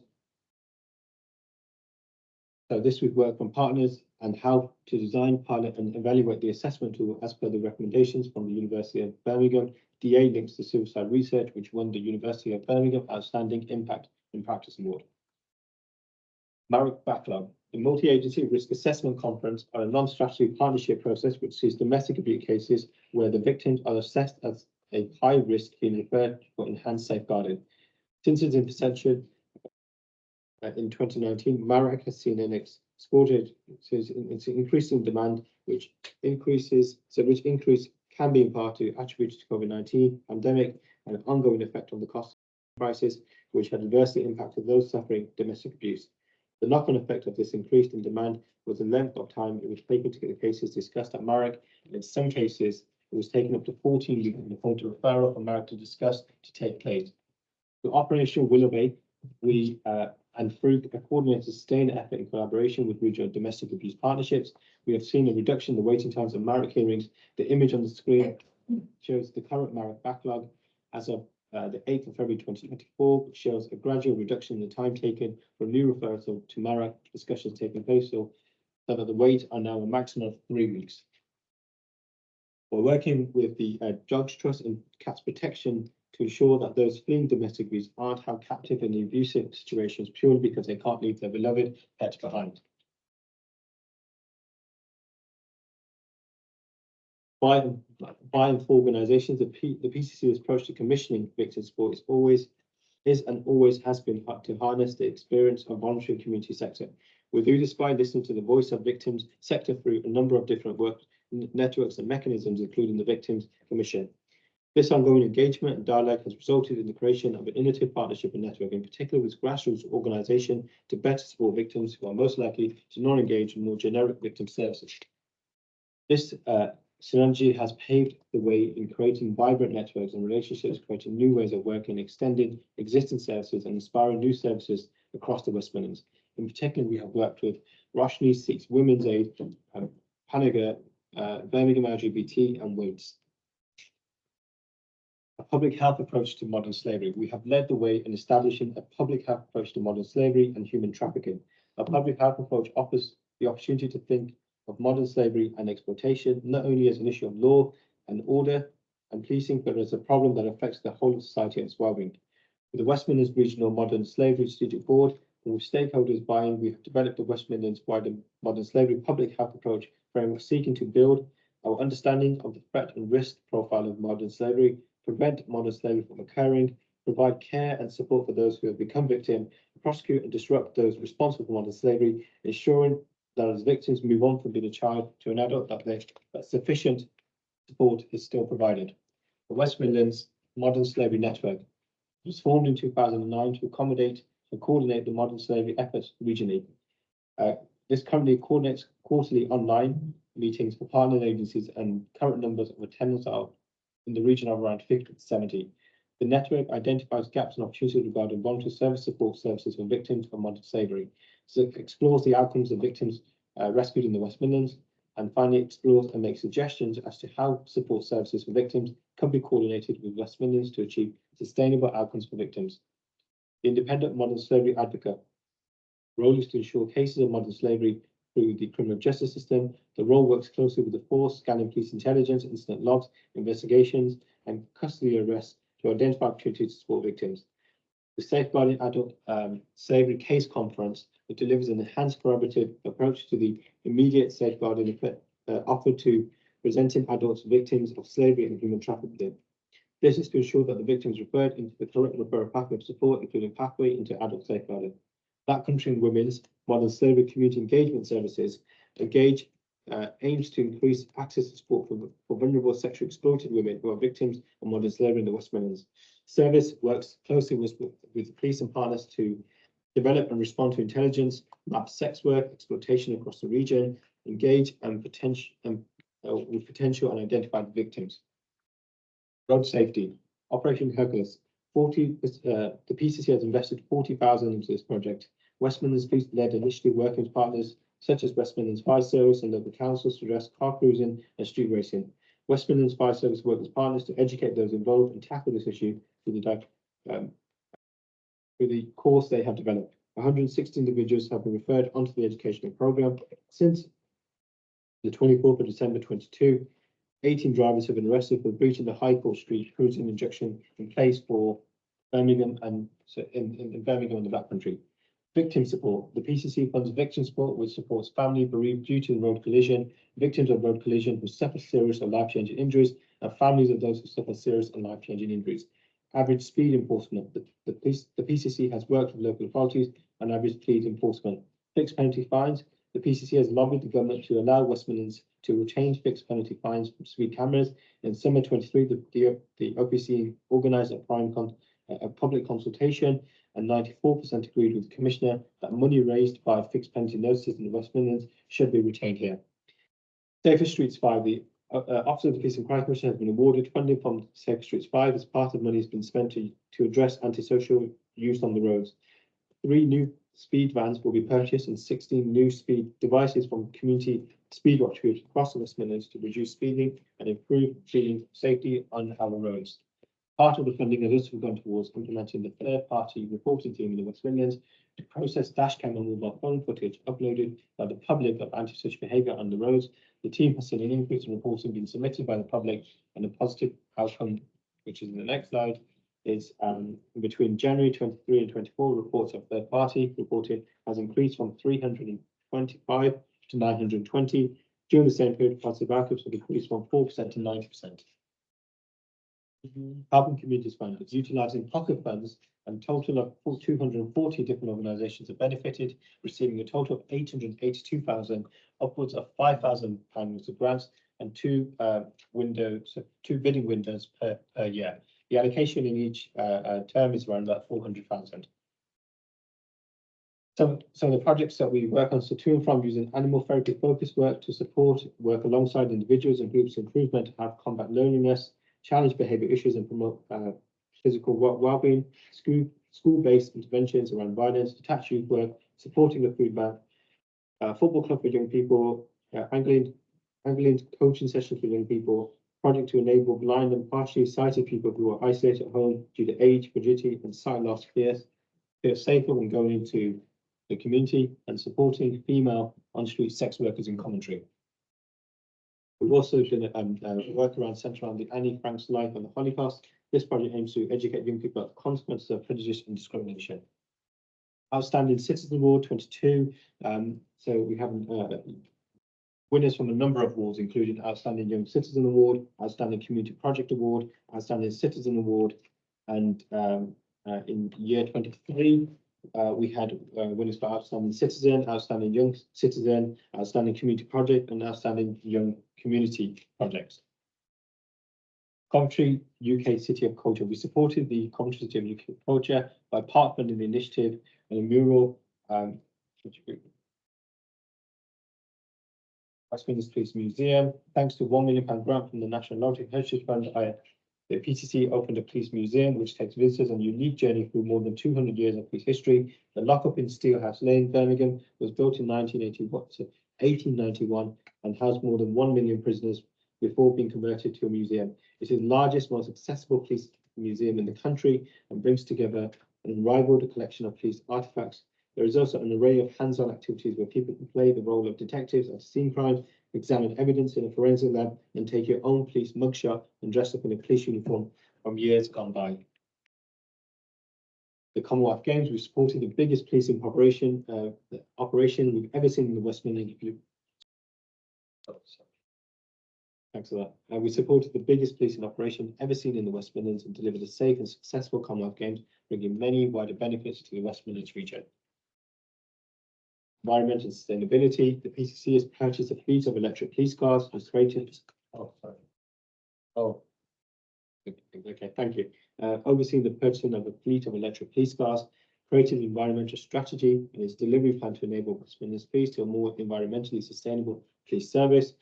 With this strategy, the PCC sets a zero carbon emissions target for West Midlands Police for the first time. Youth Commissioners. Celebrating 10 years of Youth Commissioners. Youth Commissioners are elected by their peers to represent young people across the West Midlands. They are aged 18 and younger. They advise the Police and Crime Commissioner on issues affecting them and their peers. They include engage. They also engage, consult with other young people in the local communities and listen to their views. Hold West Midlands to account for the services they provide to young people. Build relationships with police and break down barriers that exist between officers and young people.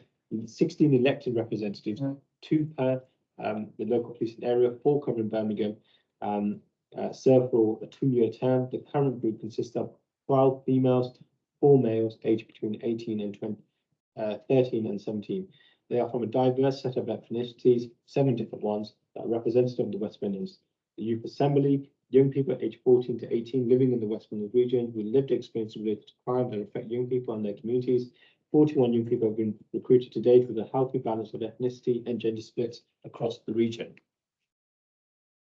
These cadets aimed at making a difference in local communities, building character, confidence, and contribution with youth-led social action. It seeks to build trust, confidence between young people and their communities and the police, and to enable young people to have a real voice and influence. West Midlands Police currently have 538 police cadets aged 13 to 17 and 164 police cadet leaders who are all volunteers. There are 24 cadet units located in impact areas with spaces available for up to 720 cadets when all units are at full capacity. In the last 12 months, so in the past 12 months, 2 new cadet units have opened in Walsall and College and Wolverhampton College. 103 out of the 165 cadet leaders are external community volunteers and not employed by West Midlands Police as either police officers or police staff. The community volunteers bring vital skills, experience, and a positive role models for cadet scheme members shaping policing. The cadet team works with local authority, children's services, West Midlands Police early help and intervention teams to ensure those young people who are most in need would benefit most from membership of cadets are supported to join. Community safety partnerships. We work closely with each community safety partnership, providing significant funds to each local authority as a lead agency to make all our communities feel safer. Funding secured by the PCC. This should.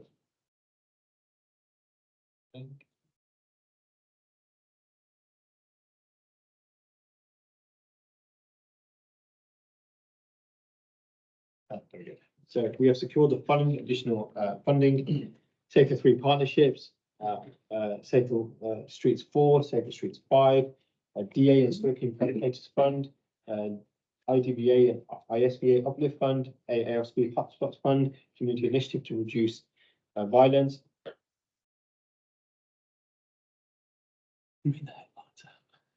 Just got it time. So Community Initiative to Reduce and Deliver to Focus Deterrence and Commentary in Wolverhampton. Section 31 grant, improved investigation of rape and serious sexual assault. SAAS strategy fund and GRIP fund, VRP, DA research fund, Step Together fund, serious violence due to violence, with a total of £46 million secured by the PCC. Award-winning work. West Midlands Police and the OPC have been awarded the following external recognition for the work we and they do over the past few years. Lord Ferrell Runner-up Award for our custody scrutiny panels and Desta Hall. NCPC World Awards, the first National Police Council's College and College of Policing recognition event for police officers, staff and volunteers who are working to tackle violence against women. Category one winner, we have heard that we have changed operational standstill, tackling violence against sex workers. Category 4 winner, violence against women and girls ambassador, winner Jenny Alder, PCC office policy. The category 6 winner, effective working with children and young people. The teaching about wolves, talk to time, sessions in school to talk to boys about harmful behaviours. Marsh Award for a standing contribution to the fight against model slavery. Strategy Services winner Hajit Charika, policy manager at the OPCC. Roshni Award for innovation in commissioning skills for Black and minority survivors of domestic abuse, winner OPCC. Howard League Award 2022 Offender of Rehab Programme, which is a partnership between Birmingham City Council and the drugs treatment provider, local business and police to rehabilitate prophilic shoplifters whose offending behaviours driven by drug addiction. 2022 Remedy Restorative Justice Project, which seeks to benefit both the victims and perpetrators for restorative engagement between the two parties. 2021 New Chance Runner-up, which provides holistic support to women offenders as to divert them from further engagement with the criminal justice system. The Building Futures Award 2023, Service User Award and Rising Star of the Year, Award for Enterprise to Employment, Centre of Social Justice Award for the Children's Heard and Seen Project, Stephen Lloyd Award for the Children's Heard and Seen Project, Sheila McKinsey Award, Long-Term Achievement Award for Children and the Children Heard and Seen Project. But we wouldn't achieve half of what we do if it wasn't for all the amazing organisation that we funded over the term. All 416 of them, let alone those that we worked with, but not funded, whom we're even more grateful for.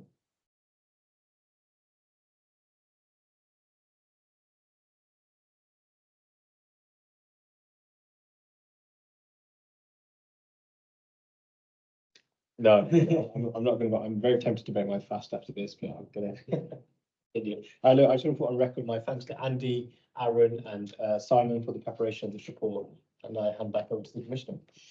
Thanks very much. We don't have a lot of time left, and that was a rapid tour, a rapid journey through a lot of the work that's been done since May 2021. Plainly, it's can't possibly be a comprehensive summary of absolutely everything that's been done, but we've tried to give an overview of some of the work that has been done and some of what has been achieved since May 2021 in the last nearly 3 years. Anyone want to add any brief commentary on that? Yes. Kath. So I just want you to sit back for a moment because I'm going to swing the lamp a little bit, but only for 3 minutes, Simon, so it's not going to take very long. So I'm in a unique position, not just to comment on the last 3 years of the role of the PCC, but the last 12 years, as I've worked for 3 PCCs, Bob Jones, who sadly passed away whilst in office, David Jones and Simon Foster. I just want to take a few moments to reflect on that 12-year journey and skip through a piece of history really. So in 2013, partnership working between the police and the third sector was very sparse and relationships needed to be nurtured. At that stage, it was just Alethea Fuller and I who championed the concept of collaboration instead of competition. Now, third sector organisations sit alongside the police, sharing decision-making and utilising resources. The domestic abuse desk that we've heard about is just one example of that synergy and shared accommodation. I'd like to rah-rah for the current victim policy team and commissioning officers as 8 proactive leaders in many aspects of preventing violence against women and girls. Funding for victim services used to be about £900,000, but is now in excess of 6 million with contributions from Safer Streets, Uplift programmes and other growth-based funds. This team is recognised by other organisations and winning awards for their ambassadorial and innovative work protecting others. Simon, right from the start of your term in office, you've treated the violence against women and girls agenda as a priority, supported the delivery of the VORB manifesto and lobbied for additional money, which has supported many victims and families. If there was a gap in the service delivery, it is the absence of a victims commission. The role was introduced with a fanfare, but remains vacant for the last 12 months. I would encourage the next PCC, Simon, to recruit to the role, filling the void at a strategic level and driving forward the victims' portfolio. Simon, you hold to account commission services and ensure both value for money and quality of service. Delivered many programmes regarding consultation events with victims, criminal justice practitioners and service providers, inspiring new ways of working and new services such as the honour-based violence and forced marriage helpline and research into suicide and domestic abuse. A jewel in the PCC crown is the Road Bereavements and Serious Injury Project, providing personalised support services to bereaved families. Other jewels include the increase in the number of independent sexual violence advisors and independent violence advocates across the West Midlands who support victims and families following incidents of sexual and domestic violence. Restorative Justice, which began as a single service, is now a West Midlands multi-agency restorative justice hub based at the centre of a network of processes and practices that prevent conflict and build relationships. These commissioners, introduced in 2013, are represented by 16 young people, valued for their advice and representation of their peers across the region. The Integrated Supervision Court and New Change Programme supports and divert female offenders away from crime. And a new pilot which introduces independent independent domestic violence advocates to family courts to act as a bridge between the different services and educate judicial practitioners about DA and its impact on children. Much more can be said about the advances during your term. Suffice to say, Simon, you've created a strong foundation for future developments and improvements, ones which you may have the opportunity to build on if the election process is kind to you in May. So congratulations and thank you very much. Thank you very much, Kath. I really appreciate that, and particularly that probably unique 11-year perspective that you bring to this work. So thank you. Thank you very much. Linda, I think Thank it's to offer. Thank you, Bishop. We've agreed you at the time. Yes. Yeah, you were elected, Sam. I mean, I've obviously looked back over the 3 years I've been here. You were elected to be the voice of the public, and I think you have been the voice of the public. Hence, when the consultation went out there, the public actually didn't want this merger that was, forcibly on them. You've set some excellent priorities. We've seen some great work over the 3 years that you've been here. The Step Together programme, the numerous numbers of weapon surrender bins that have been installed across the region. Working with faith communities, we've seen that, the way that's been done and the way that, the feedback we've had from that. The funding you've secured, this office has secured, it's been second to none. Obviously, we talk about further funding from central government, it doesn't happen, but the funding you've got out there and secured, I think that's really good. What I really want to touch on is the 450-year local policing officers that you promised the public of the West Mids that you would deliver, and you did deliver that. You delivered more than that. I think over 130 extra that you delivered in the West Mids. So that's very, very commendable.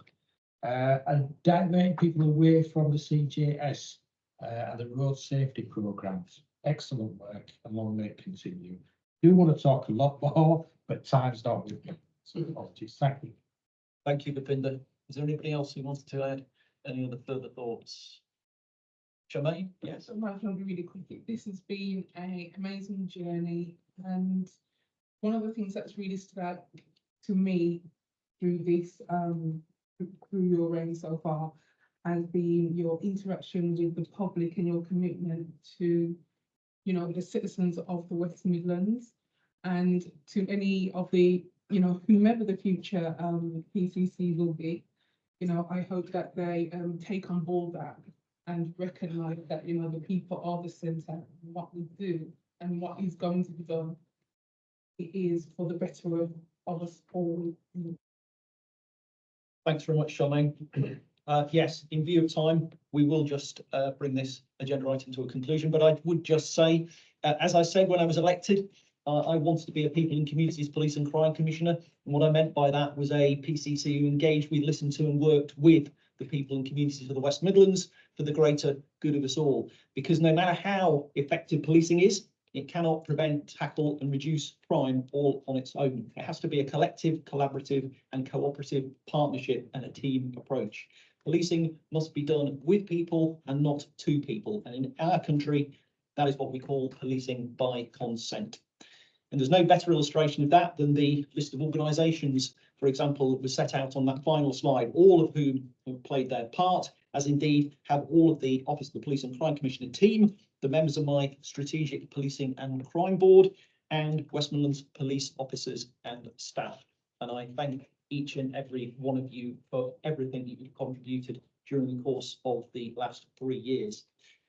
Agenda item 10 is Strategic Policing Crime Board actions and further lines of inquiry. According to the actions and further lines of inquiry, there is currently one action that remains open pending at this point in time, and that remains outstanding from the board meeting on the 27th of February. Agenda item 11 is reports circulated for noting only, and they are firstly OPCC grant making, secondly fees and charges, thirdly supporting the workforce organisational change, and finally environment strategy update.